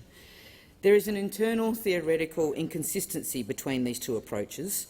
Responsible government suggests governments can act as they will, but will be held accountable at each election. Checks and balances, meanwhile, constrain government power, meaning that the executive alone cannot be held solely responsible for decisions taken by the whole parliament. Even from our foundation, Australia's political culture has tended toward the pragmatic rather than the ideological. However, the member for Cook's behaviour and choices undermine both the Westminster and the Washington philosophical underpinnings of our constitutional arrangements, thereby diminishing our polity to cater for his unabated hunger for power. The ultimate indicator of self-centred entitlement that took nearly everything for himself. An egocentric belief that no one but the chosen could possibly be acting in the national interest quite so well as he. The other members and senators swore oaths to serve in the national interest. Each of those oaths are diminished by the actions of the member for Cook. Our foundation documents seek to set out the role of the legislature to constrain the worst excesses of the executive. As members of this place, we cannot stand idly by when we witness such an affront to good governance and our democratic norms, as has been displayed by the member for Cook as the former Prime Minister, the former Treasurer, the former Minister for Finance, the former Minister for Home Affairs, the former Minister for Health, the former Minister for Industry and Science, and, of course, as he was, the former Minister for Resources. We cannot allow what he did to undermine democracy to go unremarked, or to set a precedent for any future Prime Minister to secretly govern in the shadows. Speaker, the former Prime Minister secretly had himself sworn in a number of portfolios, including resources. Whatever tenuous COVID continuity argument he may make about other portfolios, the principal reason for seizing the resources portfolio was to make a decision that he did not believe the publicly acknowledged and recognised minister, the member for Hinkler, would make. The only decision that the member for Cook appears to have made in any of his additional portfolios was in relation to the PEP 11 title in the resources portfolio. And it is not just a matter of principle. The decision was a real one that has real-world consequences. The consequences are so significant that impacted parties have challenged the decision through the courts, and that case is ongoing. With that in mind, I am very circumspect in my remarks and confine them to what is already on the public record, lest I add to the current contention before the courts. The Bell report shows us that the member for Cook secretly appointed himself as the Minister of Resources on the 15th of April 2021, then called in the PEP 11 decision in December 2021. And I want to express my sincere sympathy with the member for Hinkler. Those undermined who have worked in toxic workplaces might be familiar with the kind of boss that gaslights one and undermines our work. And I commend the member for Hinkler on the grace in which he has responded to the revelations of the member for Cook's behaviour, and thank him for his collegiality during his time as Resources Minister when I was the Shadow Minister, and, like the rest of the nation, entirely unaware that there are indeed two ministers for resources in this country. Mr Speaker, the member for Cook and his government treated the resources portfolio and, by extension, the whole industry and all of its workers with contempt. The resources industry of Australia and its 250,000 workers carried our nation through the COVID pandemic. While the world was in lockdown, offshore oil and gas projects in the North-West and Northern Territory powered on, powering the west coast of this country and most of our region. Coal exported from Queensland and New South Wales made its way to Ukraine and powered economies in North Asia. Victorian gold fetched record-high prices as uncertainty led people to swap currency for bullion. Nickel projects in Tasmania and Kalgoorlie provided a key component for batteries of electric vehicles. South Australian copper supported the world's growing need for electrification, and 916 million tonnes of iron ore left Western Australia, adding to the critical export earnings the resources sector delivers to this nation. Without this export wealth, our lucky country would never have been able to pay for the social health infrastructure that literally saved lives during the pandemic. Meanwhile, the Coalition undermined Australia's resources industry. They refused industry calls to act on climate change, putting our key trade relationships at risk, setting our country back a decade in the effort to decarbonise. They failed to land an energy policy and risked our energy security, upon which minerals processing is dependent. They even dropped the portfolio out of Cabinet due to an internal Nationals bickering and a backroom deal to give the member for New England a promotion. And they treated taxpayers' money as their own, creating colour-coded spreadsheets to favour their seats in the sports rorts scandal. And now this sordid episode in Australia's political history. Mr Speaker, is it any wonder the previous government consistently avoided introducing an anti-corruption commission? They voted against the Banking Royal Commission 26 times. They concocted the robo-debt scandal that destroyed lives. They used Australian Defence Force footage of flood disasters as a political fundraiser for the Liberal Party. Mr Speaker, perhaps those opposite are frustrated by accountability. Perhaps they find democracy inefficient. Like everyone in this place, I love Australia and I love our representative democracy, the fairest, most accessible, egalitarian democratic institution in the world. Yesterday, scientists from Geoscience Australia showed me around the geological unconformity deep underneath Parliament House. I touched the 440-million-year-old sandstone upon which this house is built. But, Mr Speaker, our freedom and democracy are built on a much more fragile bedrock. That is at risk of erosion and decay by the action of those who crave power above us, simply take it for themselves. When trust in public institutions over the world has receded, I know I'm not alone when I say I was proud with how ours fared against the headwinds of the pandemic. Anything that seeks to circumvent or otherwise tarnish our precious democratic institutions should be called out for what it is: a fundamental undermining of the principles of responsible government and the sovereignty of the Australian people. The standard you walk past is the standard you accept. Others opposite might now be claiming Stockholm syndrome led them astray as they were shocked by the member for Cook's grasp from the levers of power. But those members opposite now have an opportunity to reflect on how they may redeem themselves for enabling the member of Cook's democratic deceit. Those whose roles were diminished by these undemocratic acts have an opportunity to acknowledge this wrong by supporting the motion. Which leads me to ask, Mr Speaker, what legacy do those opposite wish to leave? How do they explain themselves to their electorates when they go to their mobile offices, when they have people on the phone? How do they explain that they enabled this during the last term of government and then they continued to not acknowledge it by opposing this motion? By opposing this motion, members are endorsing this behaviour that undermines our democratic system of government. It is no less than that, and it is their responsibility to acknowledge what has gone on. The member for Cook took us through his way of thinking, and that's entirely up to him. But the thing is, what he did do reflects on us all in this place. I signed an oath earlier this year when I became minister. The weight of responsibility when you're signing that oath is unbelievable. My signature is basically unrecognisable because the weight of the moment and the pressure on it is overwhelming, and so it should be, because it is an extraordinary responsibility and I take it very seriously. So to each of those 7 ministers that really had that responsibility diminished by the member for Cook, this is your opportunity, and not all of them are in this House anymore, but they have friends here. This is your opportunity to redeem what happened to them and acknowledge the wrong that was done toward our system. Our names here in this place will be enshrined in the votes and proceedings. Our words will remain inscribed in Hansard forever, and that record will remain for a long time, long after we have all left. Voting against this motion will tell a history of those members that are unmoved by the unjustified assault on our democracy. I urge all members to support this motion in the interests of this chamber, of the other place and of the representative democracy of Australia. Thank the Minister for Resources. The question is that the motion be agreed to, and I call the member for Barara.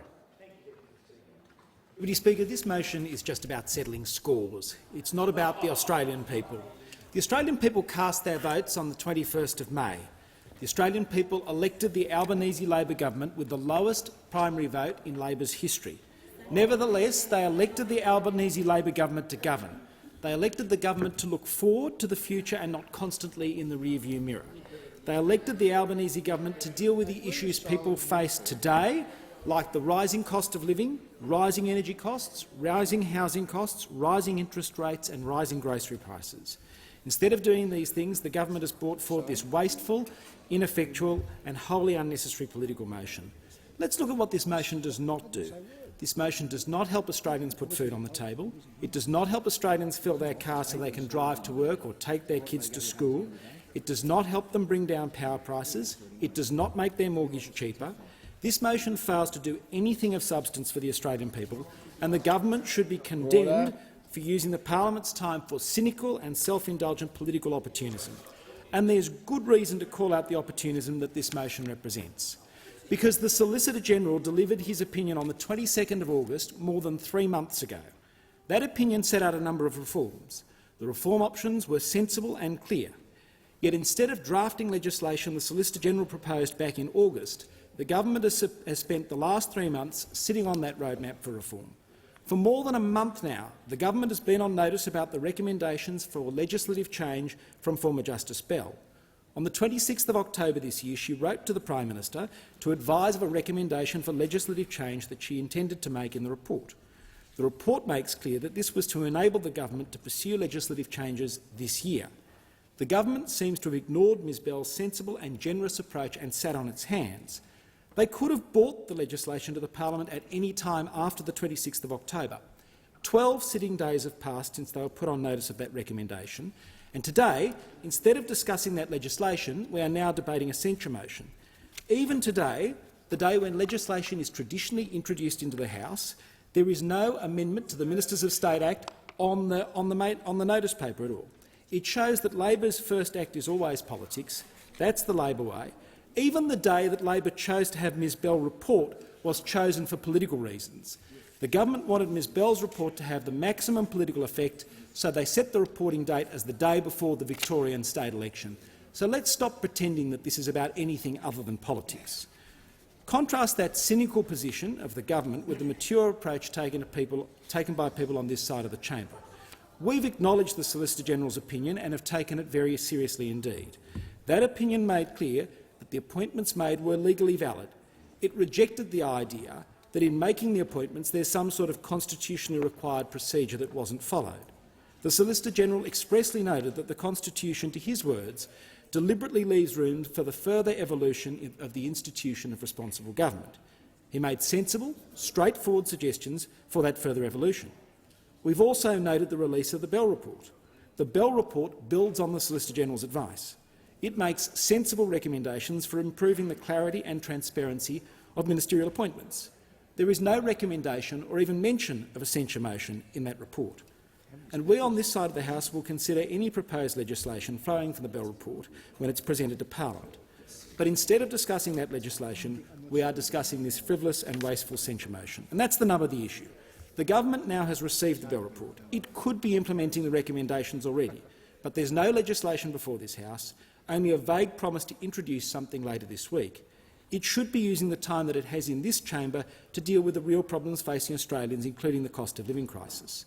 So do we have any attention to that cost of living crisis? No. What instead we have is this politically motivated censure motion. Let's be clear.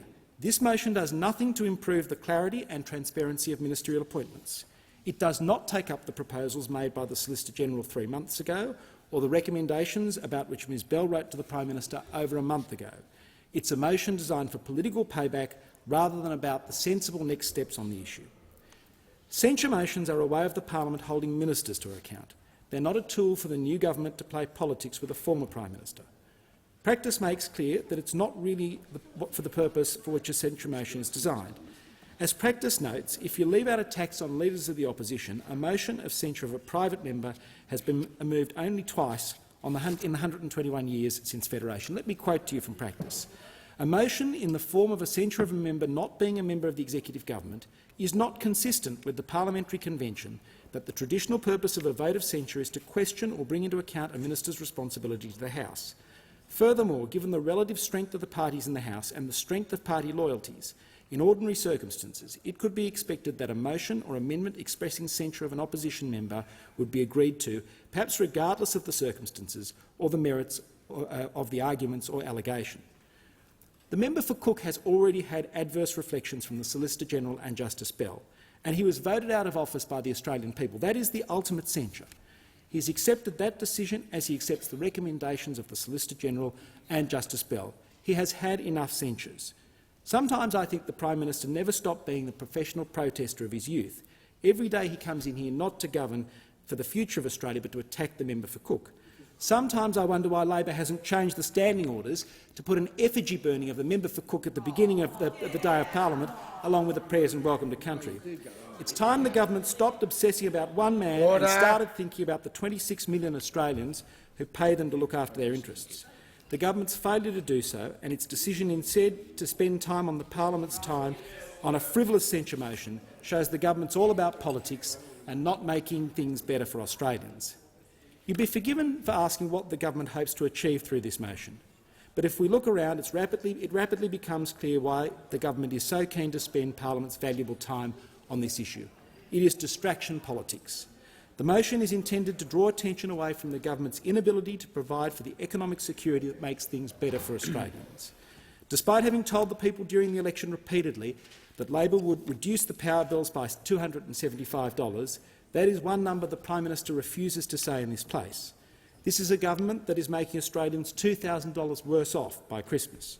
Right now we have an economy with high inflation, high interest rates, rising costs of living, along with Labor admitting that over the next 2 years electricity prices will go up by 56% and gas up by 44%. And just this week in the other place we have an industrial relations bill that will make things worse, a bill that will force many small businesses to bargain against their will. Businesses with more than 20 staff will be dragged onto multi-employer arrangements with much larger competitors. The government's own modelling shows that small and medium businesses will have to pay between $14,000 and $18,000 in bargaining costs as a result of these changes. These changes will result in more strikes, put pressure on supply chains and could even see an increase in the price of everyday items. And what does the government do? Are they addressing concerns of Australian families and small businesses? No. They're playing politics, doing stunts and moving this motion instead of delivering for the Australian people. This is a pea and thimble trick to distract from the fact that the government is pressing ahead with its backward-looking industrial relations laws this week. It's an attempt to draw attention away from the fact that the government is fumbling the economic strength gifted to them by the coalition.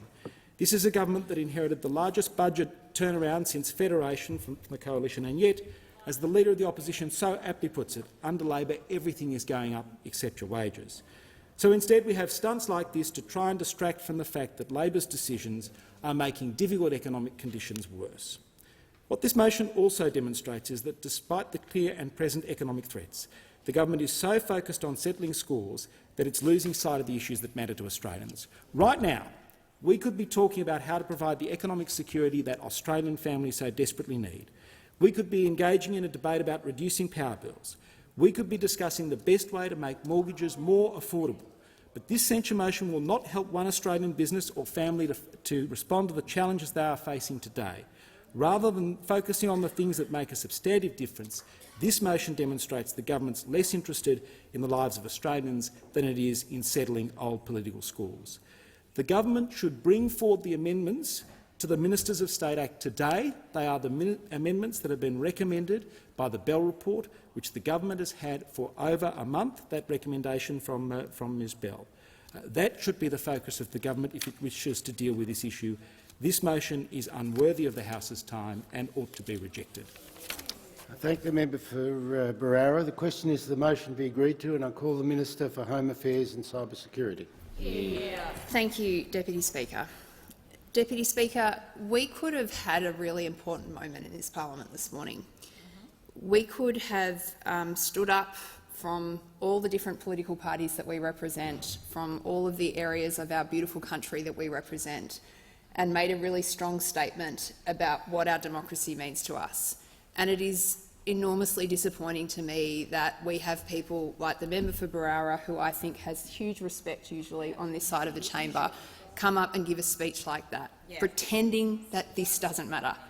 And this is the thing that I cannot fathom about this entire debate that we have had about the conduct of the member for Cook, is the willingness of those opposite me to continuously play this down when they know that this matters. They know that this matters because we take an oath as members of parliament to come to this chamber and represent and protect our communities, and the member for Cook failed to do that, not just in his capacity as a member of parliament, but in his capacity as Prime Minister. Now, we are learning some things about our parliament this morning, and one of those is that the member for Cook still does not believe that he has done anything wrong. How is it possible that the member for Cook still cannot do the right thing by this parliament? We see 15 minutes of obfuscation of excuses, nonsensical excuses, Deputy Speaker, that do not justify in any way the conduct that was undertaken. Why can the member for Cook not see what the Australian people need from him at this moment, which is an apology, some amount of reflection about his conduct and a willingness to take responsibility for what he did wrong? Those are normal human reactions, but that is what the nation demands of its national leaders at this time, and he has utterly failed to do it. Now, the modern Liberal Party, I don't know what to say to this political party, because this morning they have foolishly indulged and enabled the member for Cook simply because he is of their breed, and that is wrong. The behaviour this morning from that party has been bizarre, it has been craven and disappointing. This is a party that's meant to be about conventions, about protecting things that matter, about protecting institutions and protecting our democracy. And what we are seeing is not only that this political party will not support a motion which would have made a clear public statement about the meaning of democracy, but they line up to shake the member for Cook's hand after he's spoken. What sort of message does that send about how much they value this institution versus their political interests? Now, I should not have to explain to the parliament why this matters, but I'm going to talk a little bit about the implications for my portfolio in Home Affairs. Now, the member for Cook said that he gave us a long description about COVID and how stressful things were during COVID and how difficult they were during COVID. He swore himself in as the Minister for Home Affairs in May 2021. If there has been a period of calm in the last 3 years, it was May 2021. And yet he decided to swear himself in as Minister for Home Affairs, which without question could have placed our country at a serious national security risk. There is no question about that. My department runs national security issues in this country. The member for Cook appointing himself as Minister for Home Affairs also made himself the dual head of ASIO, of the Australian Federal Police. He did not tell the public servants in my department that he had done that. So what would have happened, Deputy Speaker, if we had had a significant terrorist attack during the period where we had 2 Ministers for Home Affairs? Can the member for Cook not see that would have created a national security crisis for our country? 2 ministers who would probably have had 2 different views about how to run a crisis. And we had this situation go on for a year. Now, the member for Cook says that he never intended to exercise these powers. Well, why did he swear himself into the portfolio? And in fact, he mentioned in his address that there were certain things about national security that only he, as the Prime Minister, could understand. Well, there's the old saying, power corrupts and absolute power corrupts absolutely. And we saw it here this morning in these justifications. Now, there are lots of political issues that we deal with in this parliament, and people give serious speeches sometimes about things that are not serious. This is not one of those issues. And I would just say again to those opposite, there are fundamental tenets of our democracy that have been broken here. We are the 6th oldest democracy in the world. We are, I think, the best quality democracy in the world. We have compulsory voting. We're one of the first countries to have women having the right to vote. We have an amazing system here that is a critical asset for us as we face into some very difficult challenges that we will face in the coming decades. And yet the opposite party come in here this morning and degrade our democracy, and they're willing to see it trampled on and debased by the member for Cook, and not only not willing to do anything to say that that's wrong, but to line up and shake his hand afterwards. Well, Speaker, we owe our constituents much better than that, and that is why I'm supporting the censure motion today. I thank the Minister for Home Affairs. The question is that the motion be agreed to, and I call the member for Bass. Thank you, Deputy Speaker. I don't intend to speak very long on this issue, but I feel it's important to explain my support for this censure motion. Supporting this censure is strictly, for me, calling out actions that are disrespectful to this very institution. This is not an attack on the 3 years of the government under the former Prime Minister, but rather a reflection on the specific actions taken that, in my view, defy the expectations we have for our leaders. As Virginia Bell AC concluded in her report, the actions taken were corrosive to trust in politics.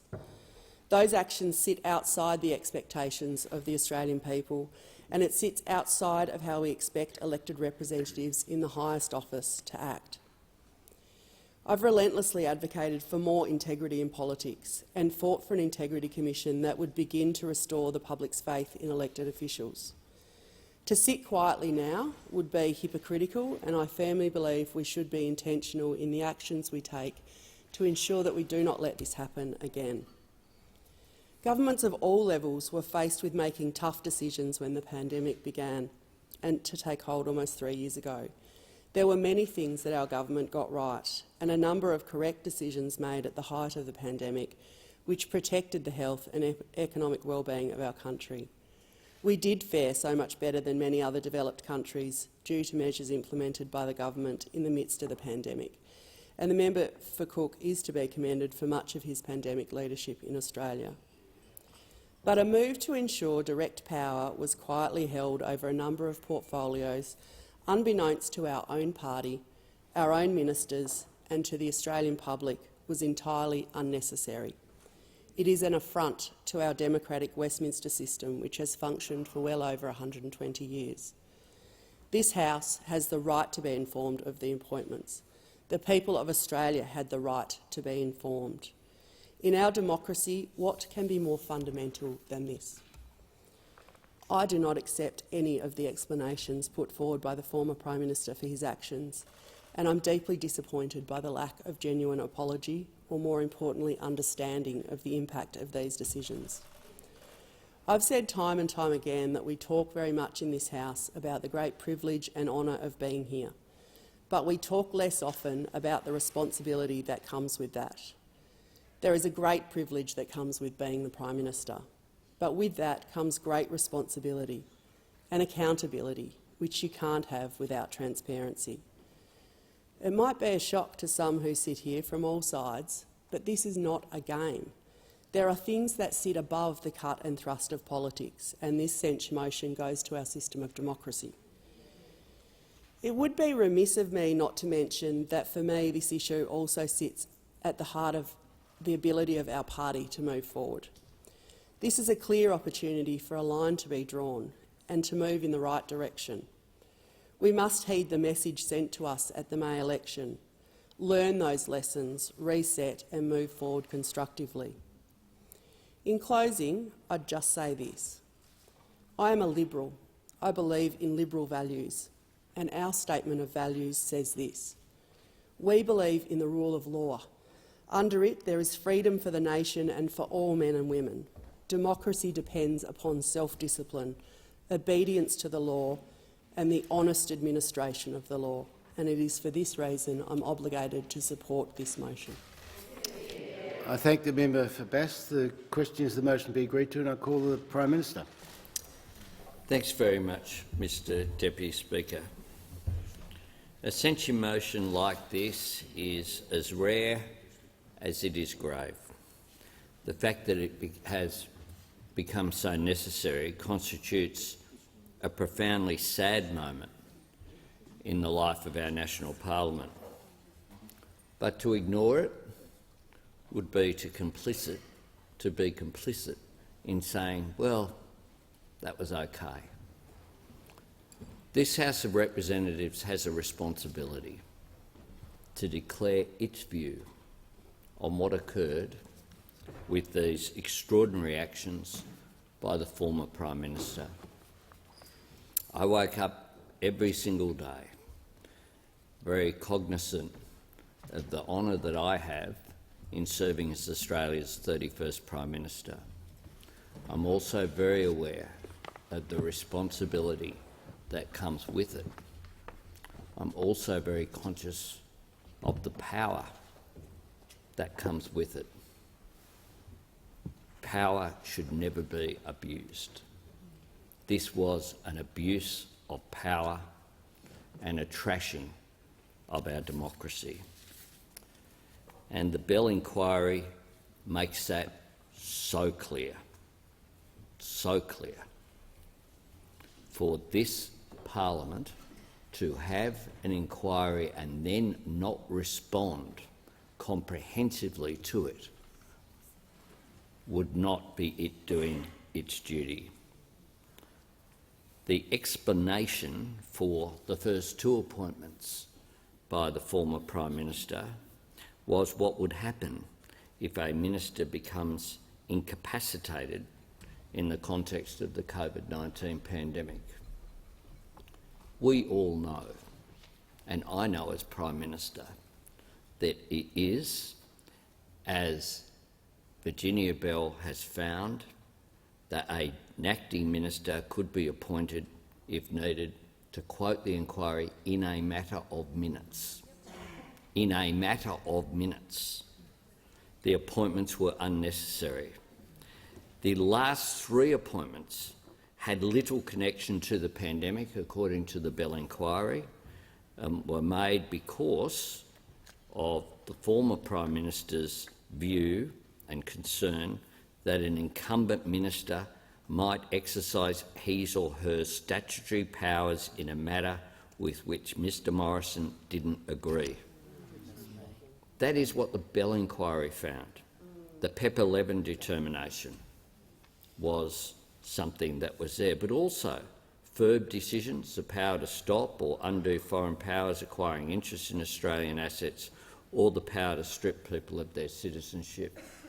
And cast your mind back to the 21st of May, when the then Prime Minister made an announcement about the arrival of a boat, and text messages were sent to millions of Australians in direct contradiction to the guy who stood up at press conference after press conference and said that he would not talk about on-water matters. At the time that was done and authorised by the Liberal Party, that extraordinary attempt to distort an election result was the Prime Minister, but also someone who'd been sworn in with the authority to act in the Department of Home Affairs, which is why the then Minister has called for the member for Cook to resign from Parliament. The fact is that our democracy is precious. There's no room for complacency.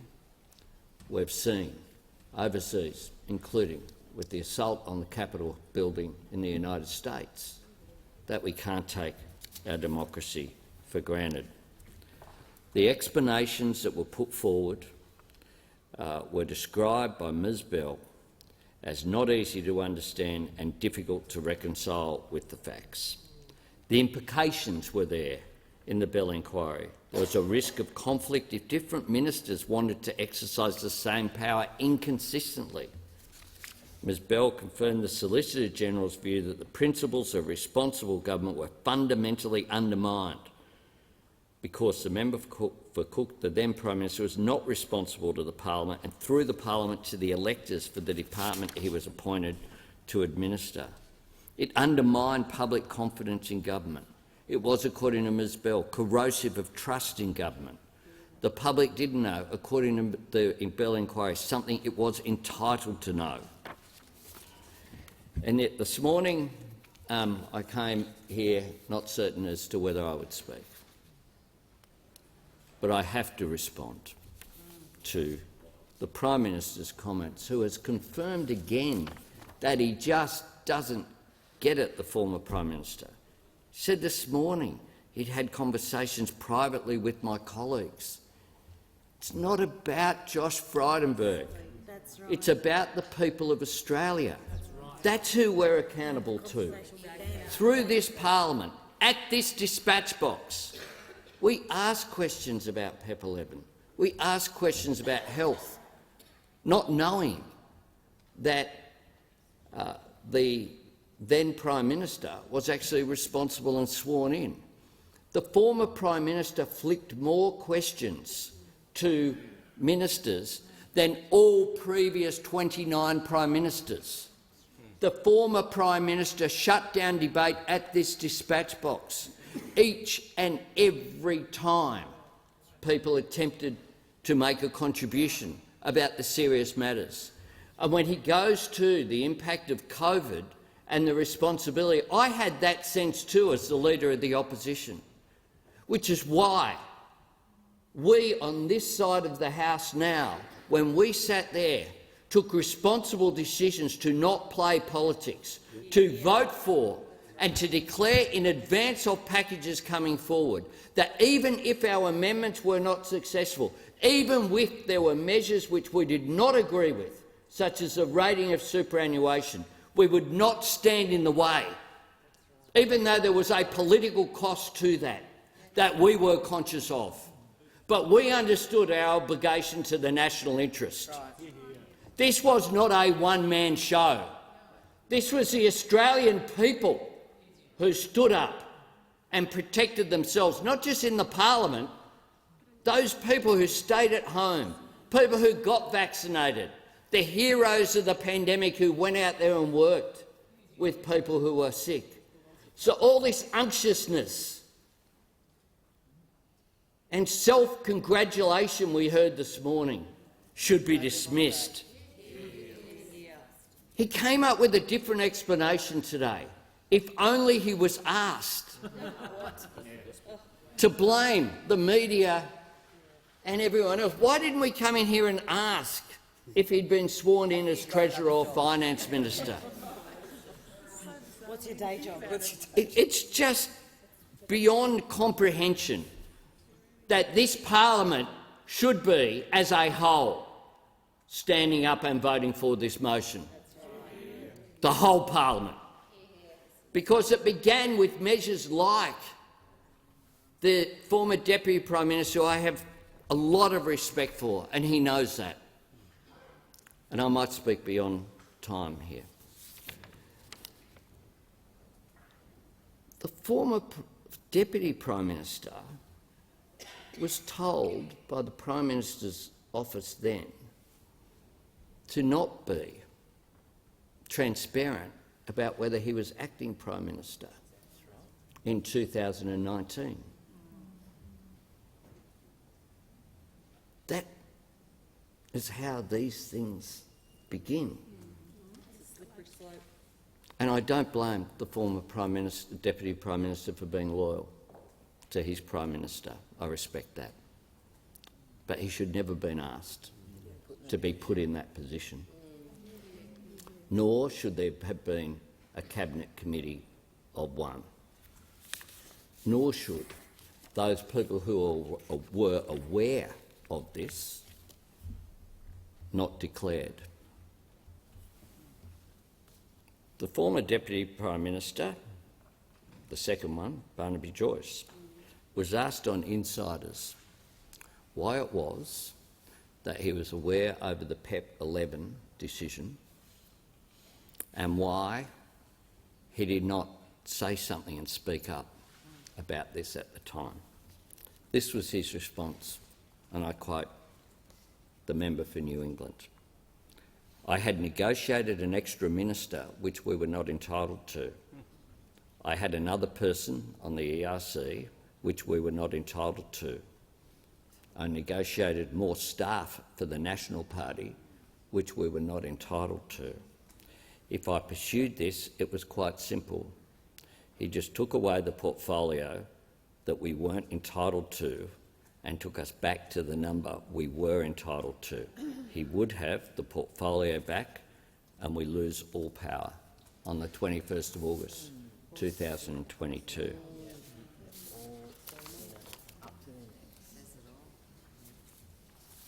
People had a responsibility to act. They didn't. It was a slippery slope that undermined the functioning of this parliament, that undermined our democratic institutions, that this House has a responsibility to act on. I think that the comments of the member for New England go, in his own words, to motivation why people weren't spoken about. I know that there's a range in different contexts. I've spoken about arrangements that were entered into that were not transparent. I was asked a question this week about the discussions I had with Senator Pocock and asked to be transparent about it, and I have been, as has Senator Pocock. These things are important. It's actually how our democracy functions. I cannot still conceive of the idea that, and this is why questions weren't asked, because it's impossible to conceive that a Prime Minister does not have the authority to have influence over their ministers.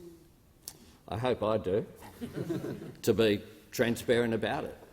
At the end of the day, I have that great honour of leading this quite extraordinary group of ministers that have been sworn in. I assure you I have not thought for a millisecond about being sworn in order to override them. But there's something else that's really serious, and this goes to the PEP 11.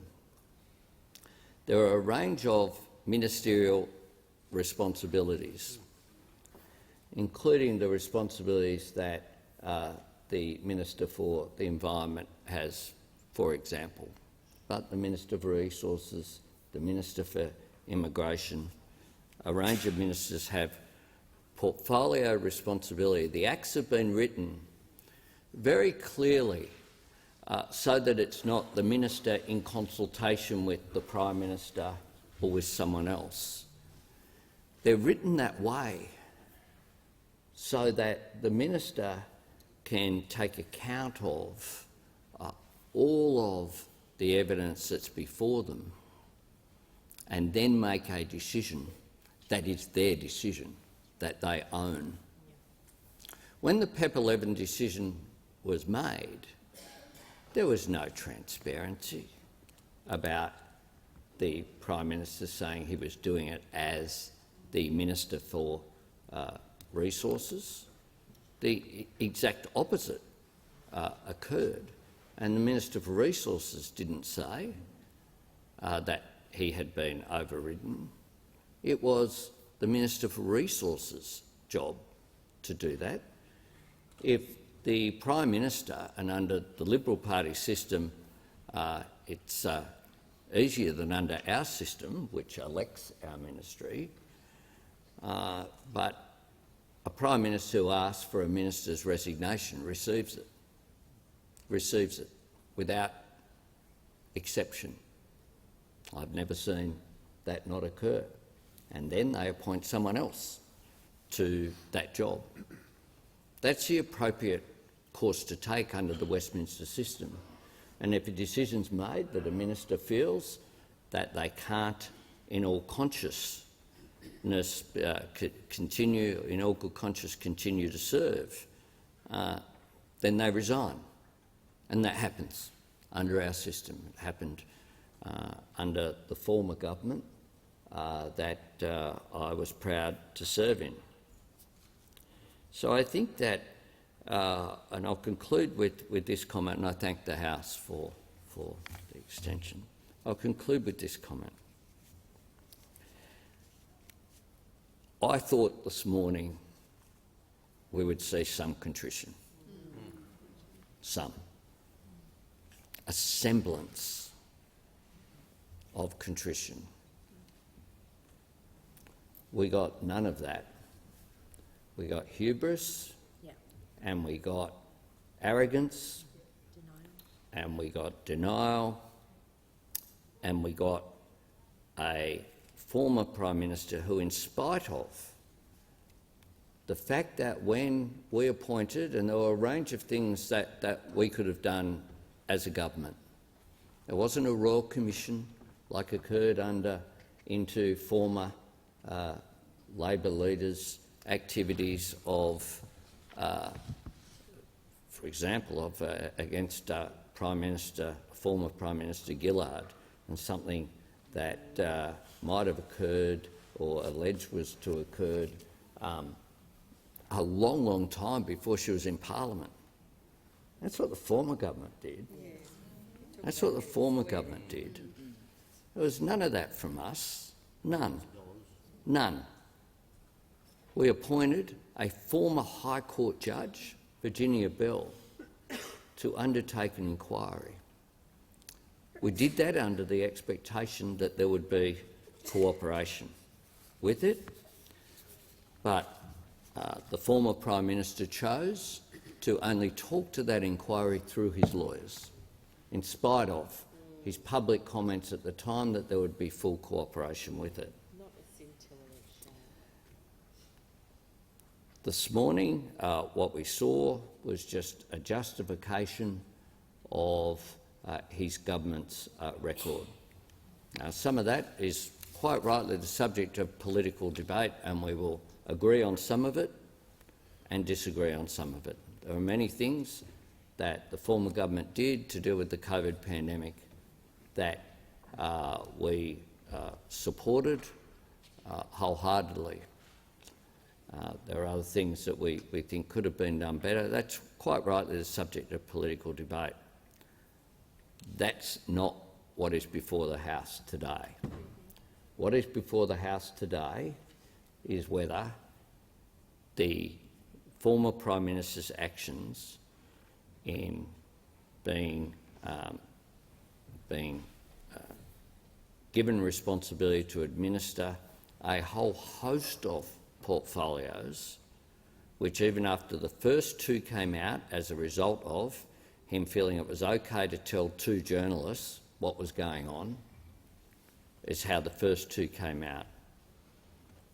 Then there were further revelations, and we found through the Bell inquiry that he also considered being sworn in to administer the environment and water portfolios as well, an additional portfolio, whether that was appropriate.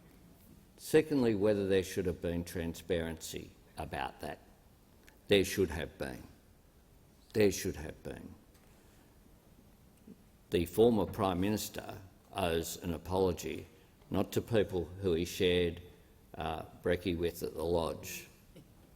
He owes an apology to the Australian people for the undermining of democracy, and that's why this motion should be supported by every member of this House. The question is the motion be agreed to, and I give the call to the honourable member for Riverina. Thank you, Speaker. Politics is not about power, it is about people.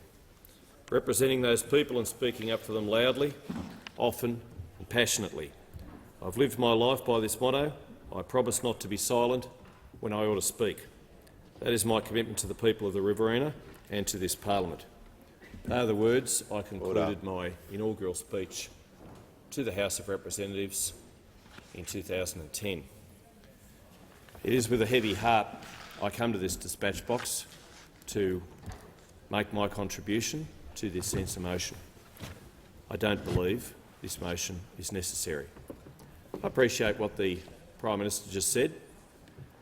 I absolutely respect the office of the Prime Minister, and it might cause some chagrin to my colleagues, but I respect the Prime Minister himself, the member for Grayndler.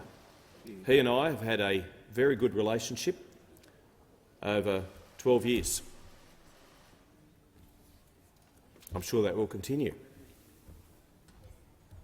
He and I got some good things done in the aviation space when, indeed, it probably wasn't popular in his area of the world to do that, and I appreciate what he did.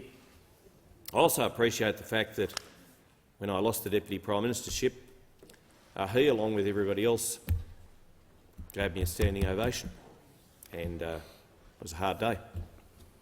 It was a difficult day. It's been a very difficult day for the member for Cook today, and I'm a friend too of the member for Cook, and I respect what he has done for this nation. And I can well remember being the Deputy Prime Minister not long after March 1, 2020, when James Kwan in Perth became the first Australian to die from COVID-19. And I well remember the Chief Medical Officer, Professor Brendan Murphy,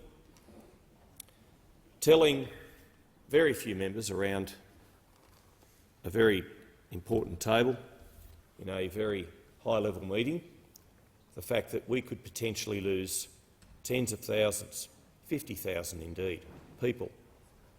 Could be a matter of weeks due to a global pandemic. They were extraordinary times. They were difficult times. I can remember being basically locked up, without a phone, without access to much for the outside world, as we heard those grim predictions and forecasts by the Chief Medical Officer. The Chief of Defence was there, the former member for Kooyong, Treasurer at the time, was there, the former member for Flinders, Minister for Health, was there, the member for Cook was there, of course, and so was I, and there were others too, but not many. And I can remember the eyes darting around the room as it was explained to us that we had a big, big problem on our hands. And I remember sometime after that, but not long, that it became apparent that the member for Flinders was not going to be able to be in one of those high-level meetings. And the question was asked, well, what will happen if, if he becomes incapacitated? We'd already had members of the government be hospitalised with COVID.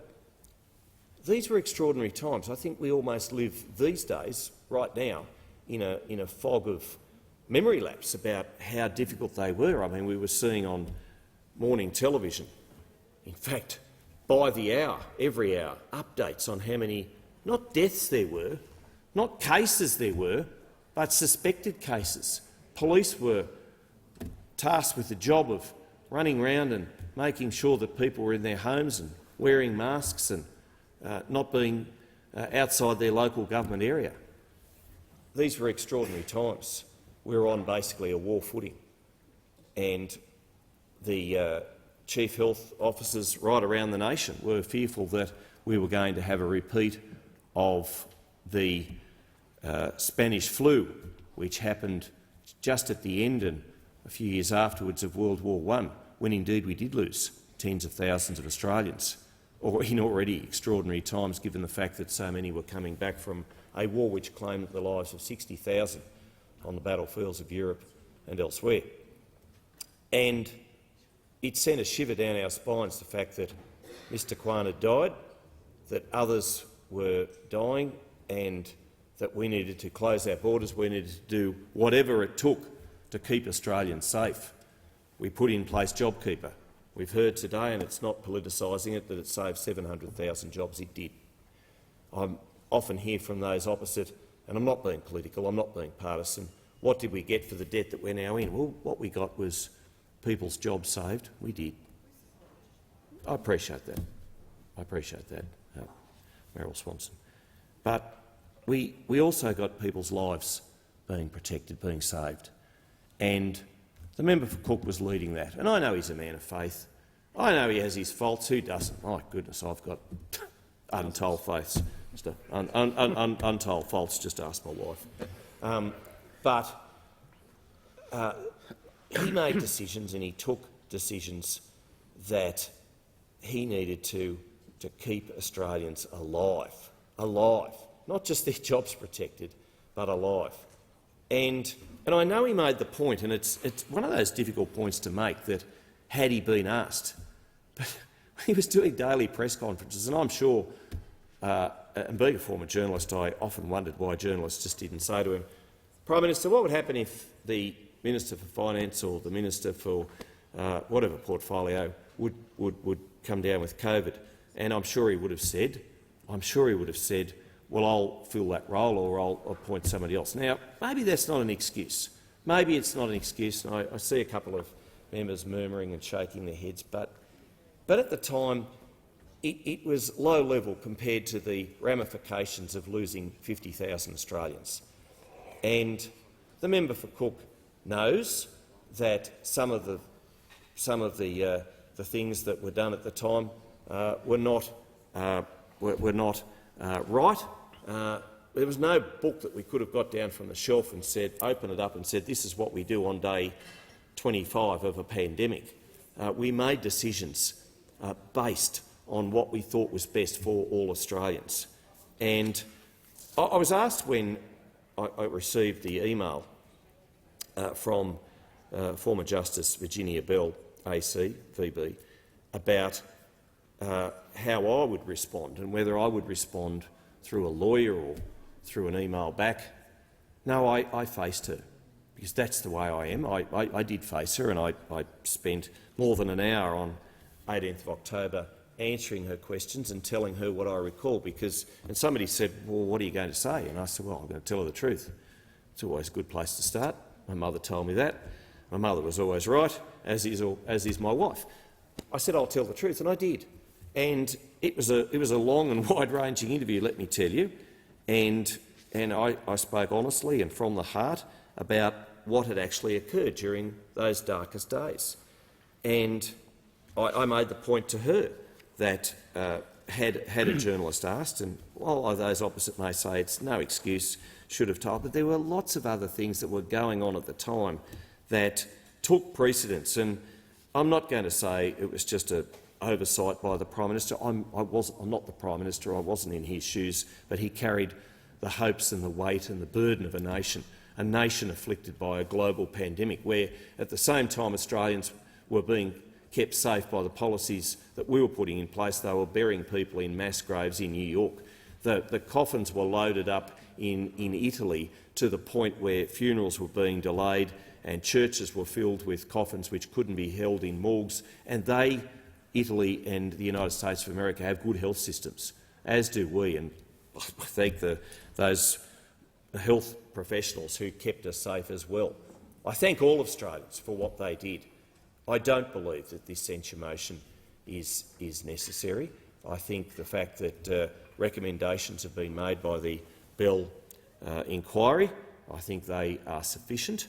I do believe that we should ensure that parameters are put in place so that if in such case that we have again, and God forbid we do, that such, in case of a potential conflict, in case of another global pandemic, that a future Prime Minister does tell the public and does tell the Fourth Estate and does tell colleagues and does tell Australia about what is going on. But I do earnestly and honestly believe that the Prime Minister the former Prime Minister did the very best he could in times which were extraordinary, in times which were unprecedented, in times which none of those opposite were in those meetings. They were not.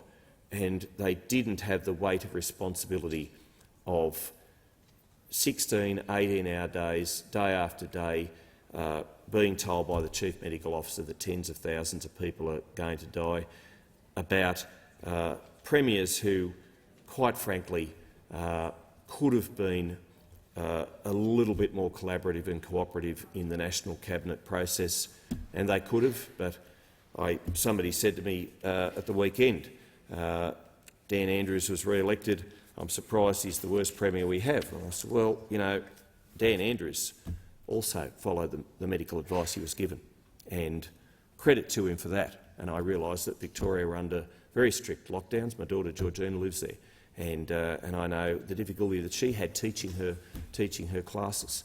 And I congratulate Mr Andrews for his election win. I congratulate Mr Albanese for his back in May. There is no greater privilege and honour to lead a political party and to lead a state or a nation, and I know that the member for Cook held dearly the honour that he was given. I know he is deeply concerned about what this means, no doubt, for his legacy, and I think his legacy should be one not of a censure motion that's brought into the House today, which I think is partisan. I do believe that. I disagree. I'll take that interjection. I'll disagree. Order.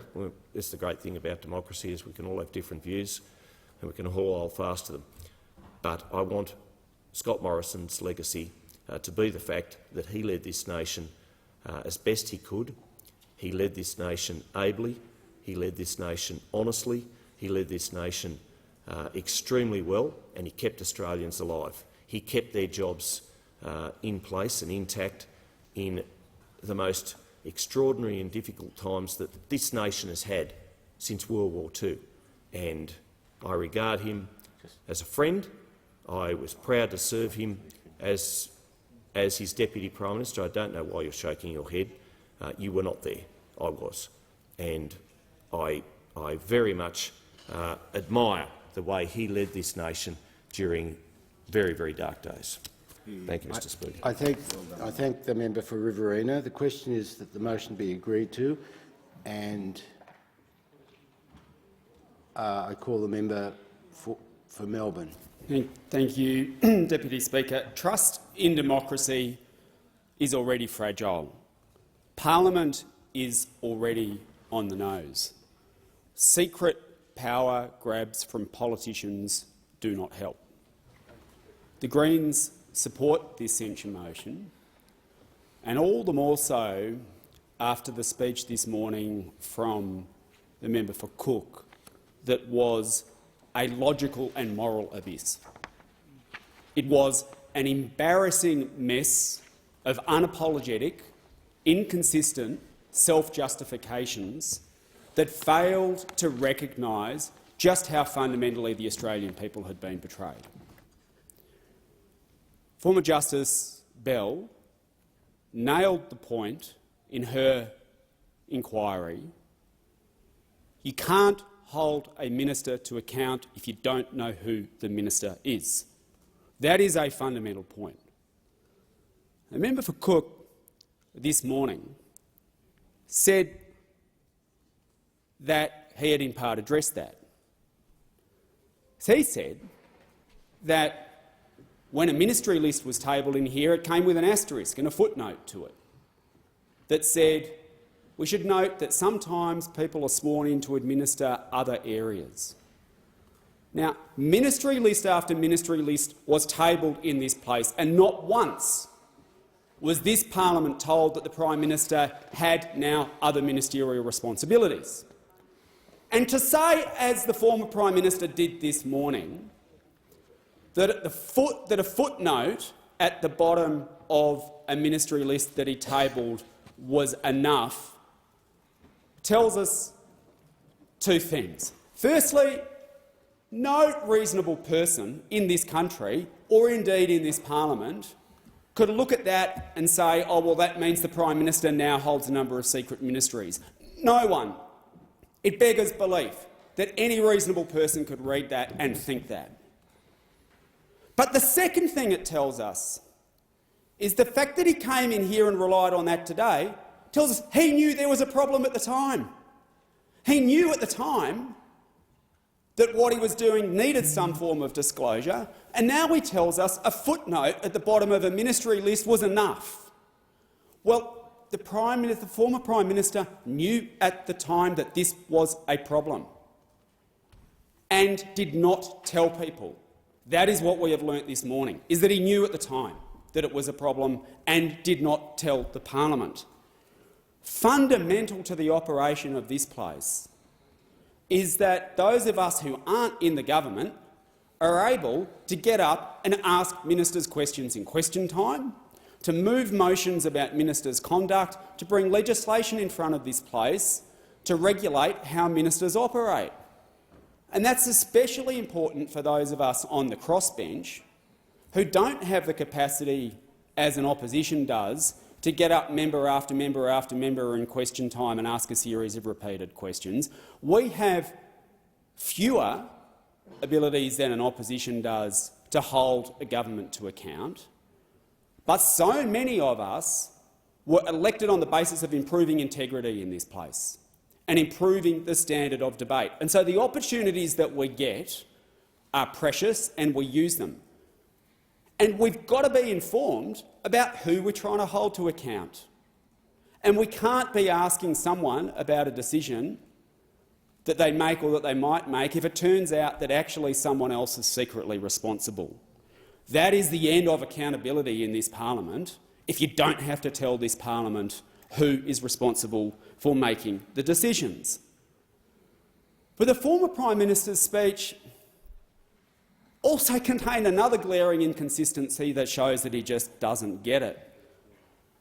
He told us that on the one hand, all of this swearing in, this secret power grab, was necessary to get us through the pandemic, and then on the other hand said that he never exercised any of the powers anyway. So somehow this secret power grab was the key to maintaining Australia's safety, but the powers were never exercised. The two just don't go together. And it shows this absolute lack of contrition and this lack of understanding that is at the heart of why so many people across the political spectrum feel angry about what happened in the last parliament. The failure to be up front when he knew he should have been up front and admitted it today. The secret power grab that he says was responsible for everything but that he never exercised. These glaring inconsistencies have, as Virginia Bell said, undermined trust in this place, and action needs to be taken about that. One of the matters that was mentioned where he said he did exercise power was in the question of resources, and that's been canvassed by other speakers. And I just want to just use this as one example. We know in this place that one of the questions about integrity is about the relationship between parliamentarians and what happens outside of parliament. Donations that people receive, the jobs they get when they leave this parliament, and that is critically the case when it comes to the resources industry. And one of the reasons that trust is undermined in this place is that people legitimately ask questions all the time about what is the role of vested interests on decisions that get made in this place. And people look at this place when it comes to some of those critical matters and say, we want to know that you're making decisions here for the benefit of the Australian people and that external influences are not being taken into account. If there was any area where utter transparency was needed, this has to be in that list as well. People are entitled to know that when someone, and especially the Prime Minister, is making decisions, they're doing it free from the influence of other interests. When we come in here and hold ministers to account, it's not just about knowing who the right minister is. When the Prime Minister, the former Prime Minister, swore himself in to be responsible for other ministers, that was, or at the very least could have been perceived, to be a de facto vote of no confidence in those ministers. If the Prime Minister had no confidence in the former Prime Minister had no confidence in the other ministers on his front bench, we are entitled to know that. The parliament is entitled to know that, and the Australian people are entitled to know that. I just want to conclude, Deputy Speaker, the reason that this has struck a chord with so many people in not only this parliament, but the reason that this has struck a chord with so many people across the country, across the political spectrum, is that this was a betrayal of trust. At a time when we look around the world and we see what happens in other countries and in other parliaments where trust in democracy is eroded, people want their politicians to start telling the truth. And this was not only a failure to tell the truth, it was one that came with a power grab added to it. That undermines our belief and our country's ability to trust our democracy, which, as a previous speaker has said, is an asset of this country. It is to be preserved, and it starts at the top. And if a former Prime Minister can't be honest with the people, if a former Prime Minister engages in a power grab and then can't even bring himself to say sorry for it and doesn't think he's done anything wrong, then that member deserves to be censured. The question is that the motion be agreed to, and I call the honourable member for Indi. Thank you, Mr Deputy Speaker. Just a few words, Deputy Speaker. This is a grave motion, and I don't take this debate lightly. Every parliament is charged with enormous responsibility. Prime ministers and ministers carry more responsibility than many of the rest of us. Every parliament faces a set of circumstances under which they must operate, and there's no question that the former parliament found itself with many extraordinary circumstances. But with those came an even greater responsibility to ensure that our nation, that our parliament, that our people understood exactly what was going on. The greatest responsibility any parliament has is to maintain the trust of the people who put us here. It's essential to the integrity of what we do. It's essential to the integrity of higher office. And what maintains trust is often not a matter of law. It's a norm. So that's why, while changing the law may mean that we don't face this particular loophole again, it doesn't negate the importance of recording for history, of standing up for the people of Australia, for standing up for the conventions and honour of this parliament, to move a censure motion on the former Prime Minister and member for Cook when there has been such a substantial breach of trust for the parliament, for us as parliamentarians, for his own ministers, his own party, but most importantly for the people of Australia.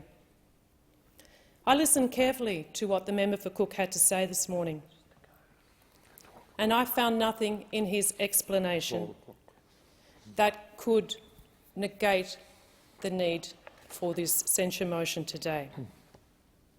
It is a strong motion, and history will record it so. I support the motion. It gives me no joy to do so. I feel sadness and disappointment that we are moved to have to do this. But the report of former Justice Bell and her conclusions that the actions and failures of the member for Cook were to undermine public trust and confidence are so serious that I must support this motion. I'm compelled to do so, and I say to this House, I hope we never have to face a situation like this again. I give my support to this motion. The question is that the motion be agreed to, and I call the honourable member for Kooyong. Thank you, Mr Deputy Speaker, and I too rise with sadness to express the grave disappointment of the people of Kooyong with the actions of the previous Prime Minister, the member for Cook. The concerns of my electorate are not political. They are not ideological, but they go to the expectations and the aspirations of the Australian citizenry. During the last government, the member for Cook, while Prime Minister, gave himself powers to cancel visas, approve citizenship applications, approve foreign investment decisions and resource exploration licences, and to unilaterally authorise billions of dollars of spending as Minister for Finance in National Cabinet negotiations. In reviewing these appointments, the Honourable Virginia Bell AC found that the member for Cook's decisions to appoint himself to the Ministries of Health and of Finance were unnecessary. She found that they had little to do with the ongoing COVID-19 pandemic. She found that the secrecy with which these appointments was undertaken was corrosive to trust in government, that they fundamentally undermine the principles of responsible government, and that they were apt to undermine public confidence. The concerns of my electorate are focused on the extent to which the Minister for Cook has undermined our democratic process. In taking on multiple ministries and in failing to disclose his putative responsibilities and powers to this country, he has eroded the public's faith in our institutions with his secrecy, his deception and his lack of transparency. Why did he do this? None of us know.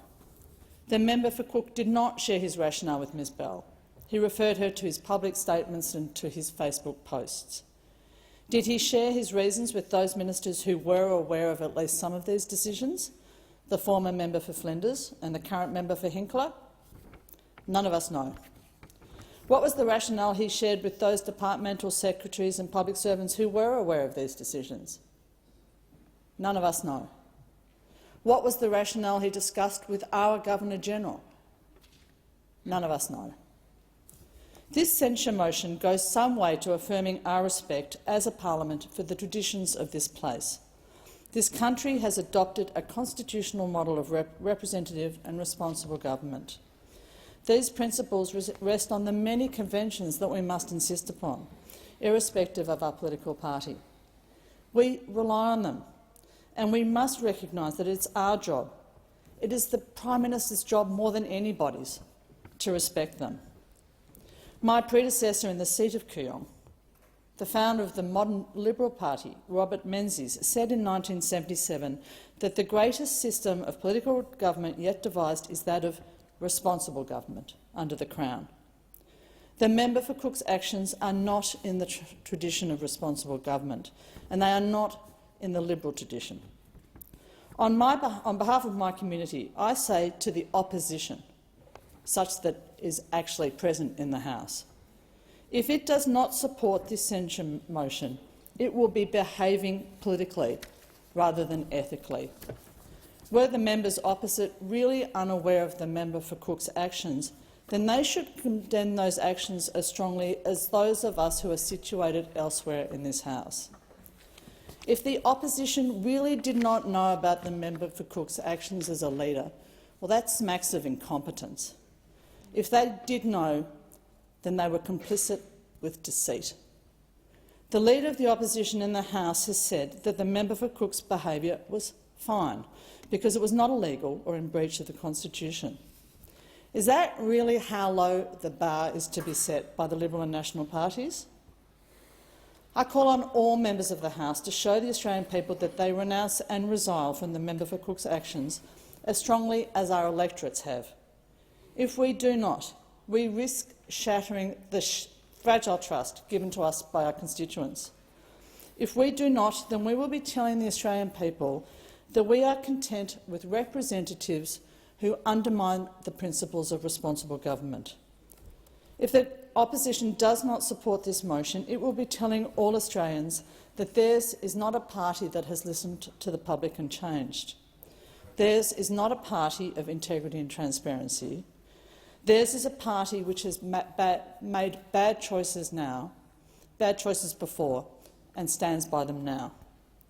This is a party which will continue to protect its own, even when they act without honesty and transparency, at the expense of the public and the future of our country. For as long as the Liberal and National parties try to defend the member for Cook's behaviour in government, his legacy will be their legacy. They will be defending the indefensible. I commend this motion to the House. The question is that the motion be agreed to, and I call the honourable member for Curtin. My electorate doesn't want to be represented through political point scoring, so I'll keep my comments brief and focused. But because our democracy is fragile and precious, the censure of the former Prime Minister is important and I support it, especially in light of his response today. Most in my electorate in Curtin have a strong respect for institutions and a desire for transparency. Unfortunately, as recognised by the Solicitor-General, the former Prime Minister's unilateral actions, giving himself power to administer multiple portfolios, undermined the principles of responsible government. The lack of transparency was the final straw. At a time when democracy is being threatened across the world in countries we never thought were at risk, it was actually really scary to see Australia dipping its toe in the autocracy pool.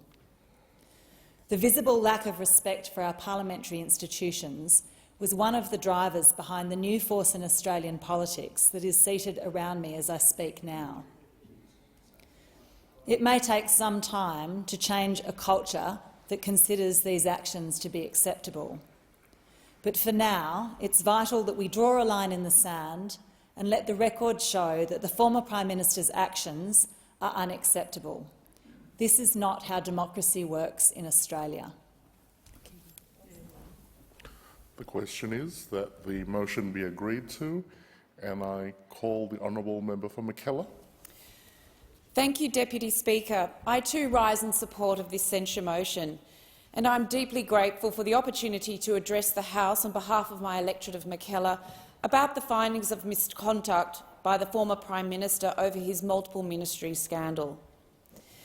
This occurrence can be considered a nadir in Australian political history, a nadir for transparency, a nadir for political integrity and a nadir in democratic principles in our country. It must be acknowledged that this behaviour of the former Prime Minister was a deeply concerning lurch towards authoritarianism by an individual who was addicted to executive power.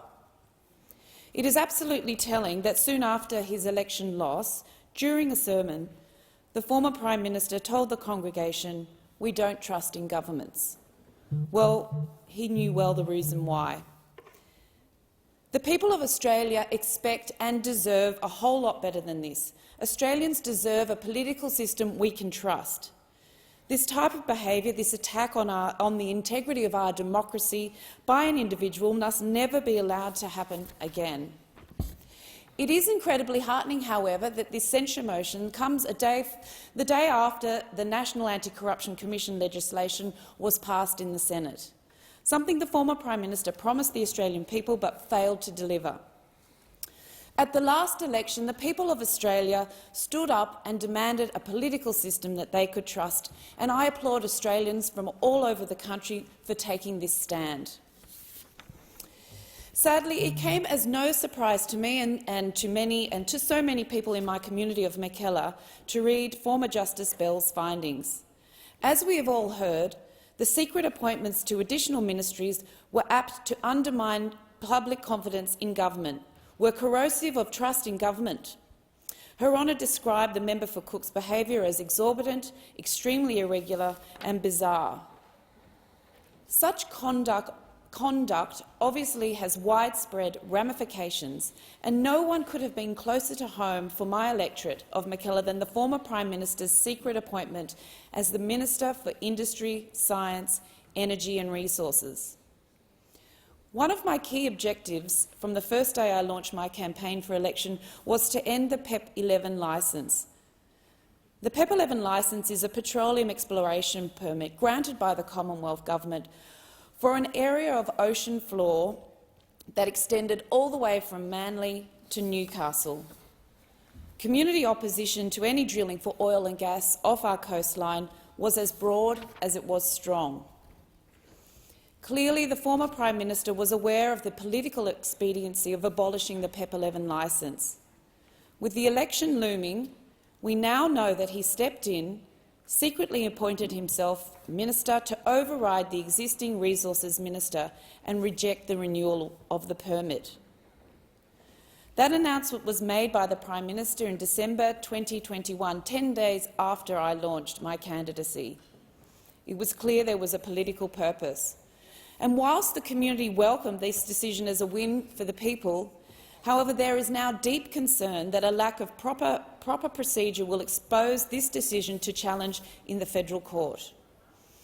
I welcome the government's confirmation that it will accept Justice Bell's 6 recommendations to correct the serious deficiency in governance arrangements exposed by the member for Cook's unfathomable conduct.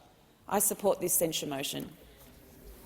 The question is that the motion be agreed to, and I call the honourable member for Wentworth. This is a solemn and sad occasion, and nobody wants it to be like this. But to me, public trust is too precious to waste, and the quality of our parliament and our democracy must be defended at all costs. The pandemic were truly dark days, and I pay my respects to everybody in this House who played roles in keeping our country safe and prosperous. I also pay my respects to the member for Cook, who led the government of the day at the time. It would not have been easy. But equally, I pay my respect to the Australian people, who in their homes and in their businesses faced enormous challenges, and they faced them with courage. And that is the point I want to make. The people of Australia understood how difficult a challenge we were facing.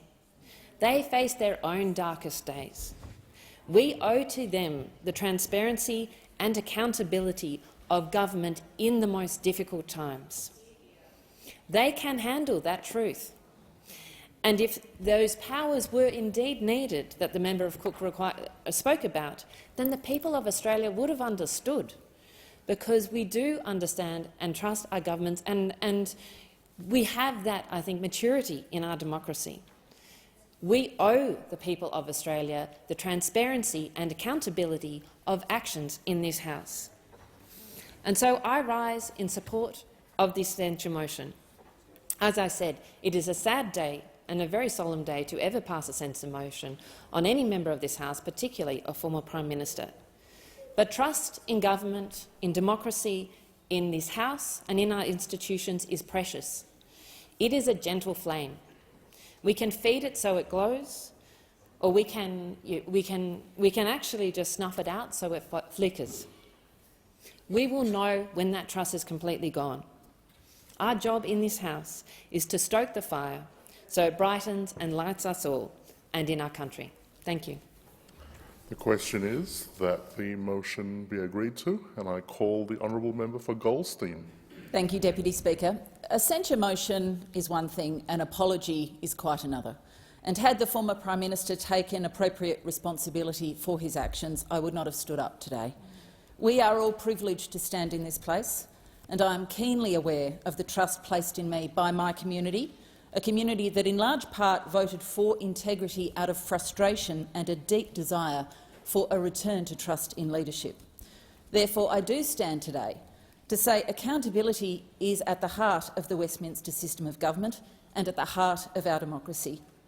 If members of our parliament and our country don't know who is responsible for what, how can there be any accountability? Unfortunately, what we've learned in the months since the election was all too evident in the lead-up to polling day, and the voters had already worked it out.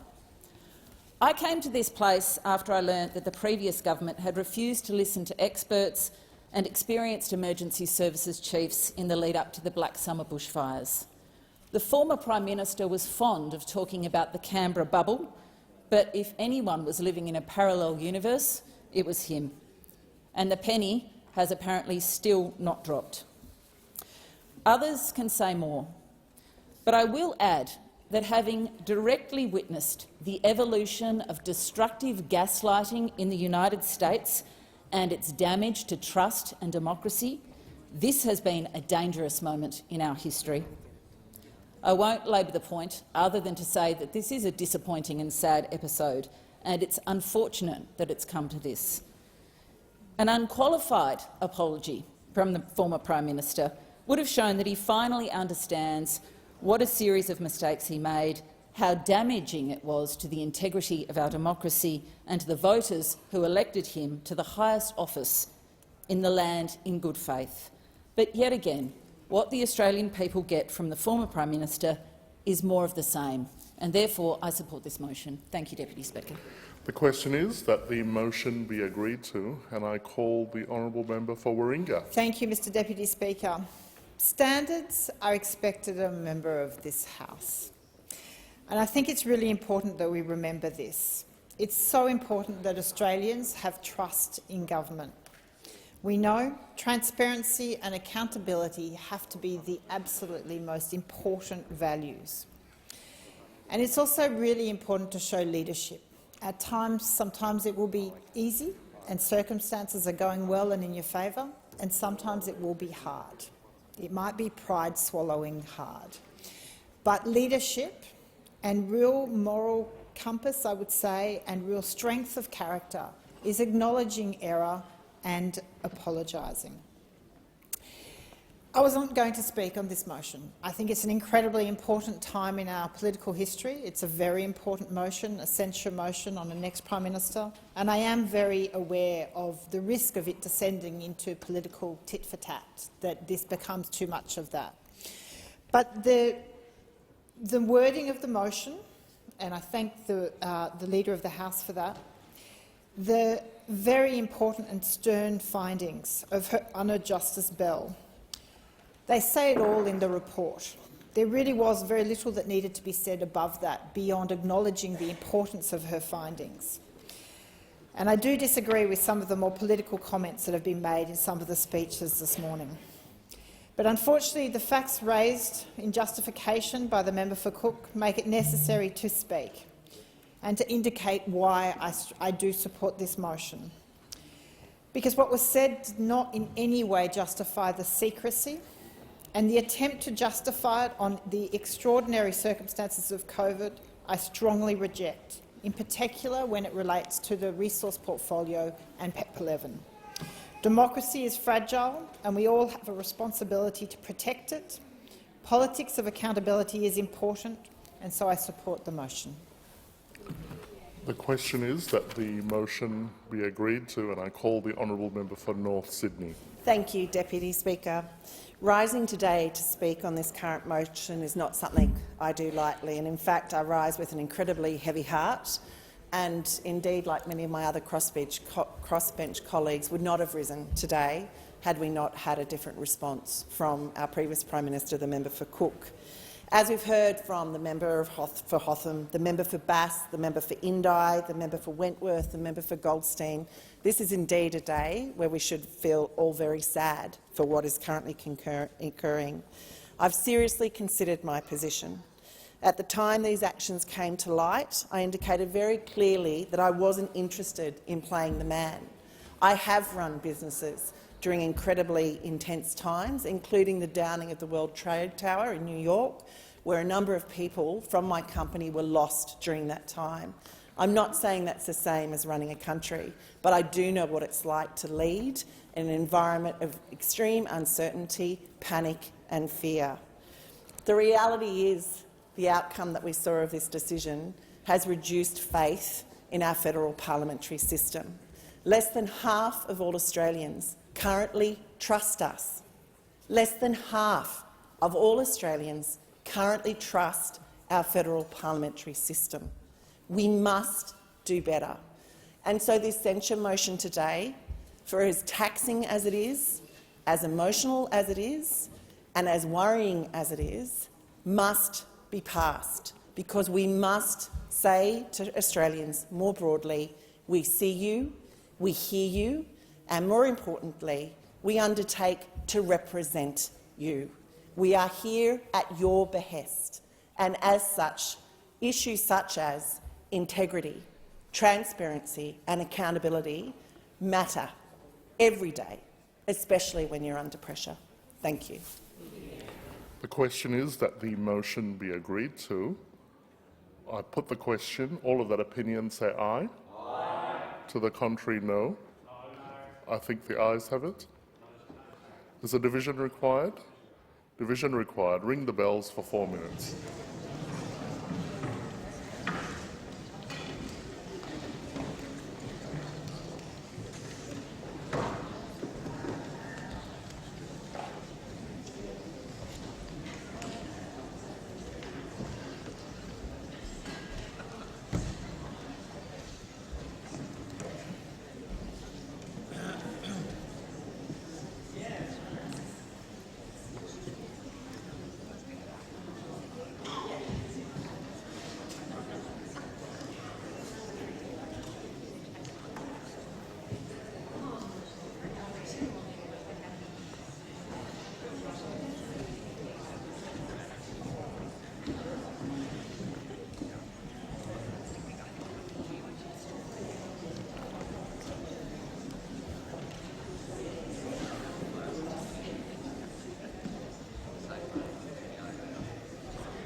the doors. The question is the motion be agreed to.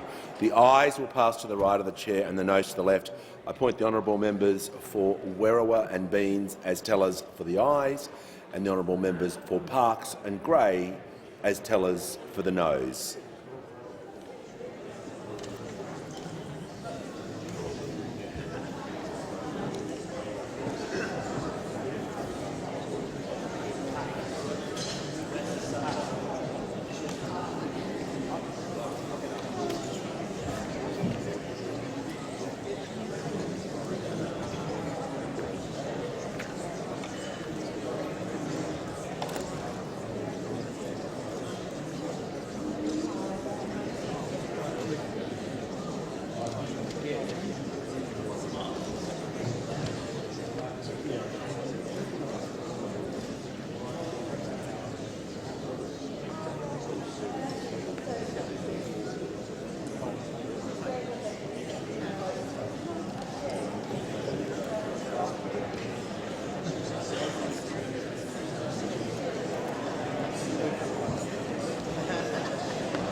Order. The result of the division is ayes 86, noes 50. The matter is resolved in the affirmative. And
500 additional new First Nations health workers. Look at the pride with which Indigenous rangers go about their vital work. Inheritors of at least a 60,000-year-old tradition of caring for country, preserving the great natural treasures of this continent for future generations. And our government will double the number of Indigenous rangers by 2030. Look at the lives Justice Reinvestment is saving, a community-driven system diverting young offenders from the downward spiral of incarceration by trusting in the community and empowering people on the ground. Towns like Burke in New South Wales have seen a reduction in family violence, a reduction in reoffending, a decrease in juvenile offences and an increase in Year 12 retention rates. Most significantly, a reduction in incarceration rates and bail breaches. There are models that are working on the ground, that are being supported across the board.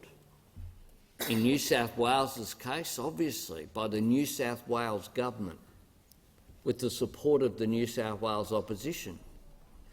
They have a theme, though, all of these things that are working, which is the direct empowerment of First Nations people, listening to what they say will work on the ground, rather than being imposed from Canberra or Macquarie Street or Spring Street. Listening to those people, particularly in our regions. It works.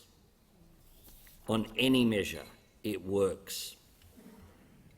Our first budget invested $81 million to fund up to 30 new justice reinvestment programs. And in the same spirit of respect and empowerment, we're providing a $100 million funding boost for housing and essential services on Northern Territory homelands, helping maintain connection to country and culture and providing the greatest sense of stability that comes from a secure roof over your head. Mr Speaker, at its core, this Closing the Gap report asks us if we are going to continue doing the same thing while expecting a different outcome. More to the point, it asks us if we are prepared to accept a continuation of the same outcomes. The same disparity in educational and job opportunities, the same inequality in access to health care, the same appalling rates of family violence, the same punishing discrimination in the justice system, the same denial of a happy childhood and a safe home to far too many children, the same gap widened by the same failure to listen, learn and, yes, trust. And that's where I want to conclude, Mr Speaker, with a few words about the Uluru Statement from the Heart and a constitutionally enshrined voice to our parliament.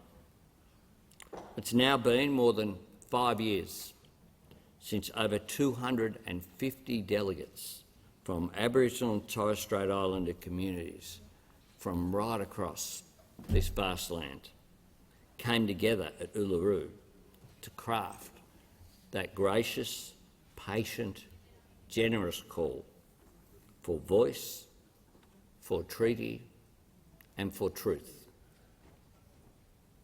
That process was itself the subject of 5 years of consultation. 5 years of consultation. A hand outstretched in friendship, a show of faith in the innate decency and the instinctive fairness of the Australian people, a belief that we would find it in ourselves to just grasp that hand, and a humble request I urge people listening to actually read the statement.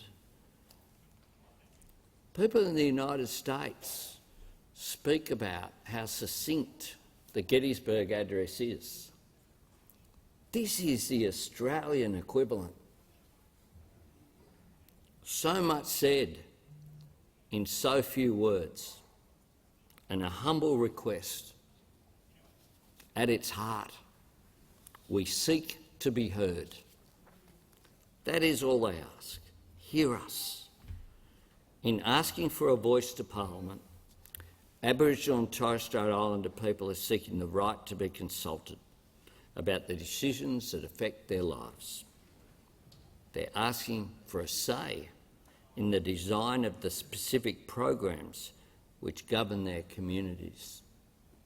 There is nothing in this request that usurps any of the role of our national parliament. Nothing. In other words, the very same thing that this report recommends. The number one principle behind creating a better, more efficient, more effective framework for closing the gap. The common element in every policy and program success story around the nation, and the strongest possible recommendation of the coalition of peaks brought together by the extraordinary Pat Turner. So, let's dismiss the false choice that's put forward of somehow it's about constitutional recognition or practical progress. It's about constitutional recognition in order to achieve practical progress. This is not a gesture. Not a gesture. It's not either or, it has never been. Australia can do both and we have to do both. We have a responsibility here. The Australian people have room in our hearts, certainly to do both, and the government that I lead is proudly committed to delivering on both. I acknowledge the fact that across the board, the Labor Party, the Liberal Party, the National Party, the Greens, independents who've sat in this place, we have all not done enough. There's an opportunity in the second half of next year to do better. Don't miss it. Yeah. Give a call to the Honourable Leader of the Opposition to speak in response to the Prime Minister's statement. Thank you very much, Mr Speaker. I thank the Prime Minister for his contribution. I want to acknowledge the traditional owners of the land on which we meet today, the Ngunnawal people. I pay my respects to their elders past, present and emerging. I acknowledge the members of this chamber and the other of Indigenous heritage and the contribution that they make to this place. It was, of course, in February 2009 when the first Closing the Gap report was tabled in this parliament. Mr Speaker, the Coalition is proud of our record in government and in opposition contributing to closing the gap objective. We work with Australian governments at all levels, and indeed the Coalition of Aboriginal and Torres Strait Islander peak organisations, to reach in 2020 a national agreement on closing the gap. That national agreement articulated 4 priority reforms centred around collaboration, empowerment, structural government reform and data management. In 2021, we released the first Commonwealth implementation plan to support the national agreement. That plan committed more than $1 billion towards new measures to help close the gap and address those 4 priority reforms. That first Commonwealth implementation plan rightly established clear targets and actions to hold the government to the mark in closing the gap. Mr Speaker, the Coalition was provided with the 2022 Closing the Gap annual report this morning, so of course we need more time to consider the findings in full. But I thank again the Prime Minister for his statement today. We welcome the progress that has been made in several areas, specifically that more Indigenous babies are being born with healthy birth weights, that the number of Indigenous children enrolled in preschool is increasing, and that there has been a 30% reduction in the rate of Indigenous young people aged 10 to 17 years in detention. In terms of the latter, the former coalition government's allocation of $2.4 million in April of 2021 to bolster custody notification services has clearly helped to reduce Indigenous children incarceration rates, and of that we're very proud. On behalf of the Coalition, I thank and congratulate all those across the nation whose deeds and contributions have made a meaningful difference in these areas and many others. But most concerningly are the findings that 4 targets have gone backwards, those in the areas of Indigenous adult incarceration rates, Indigenous suicide rates, Indigenous child removal rates,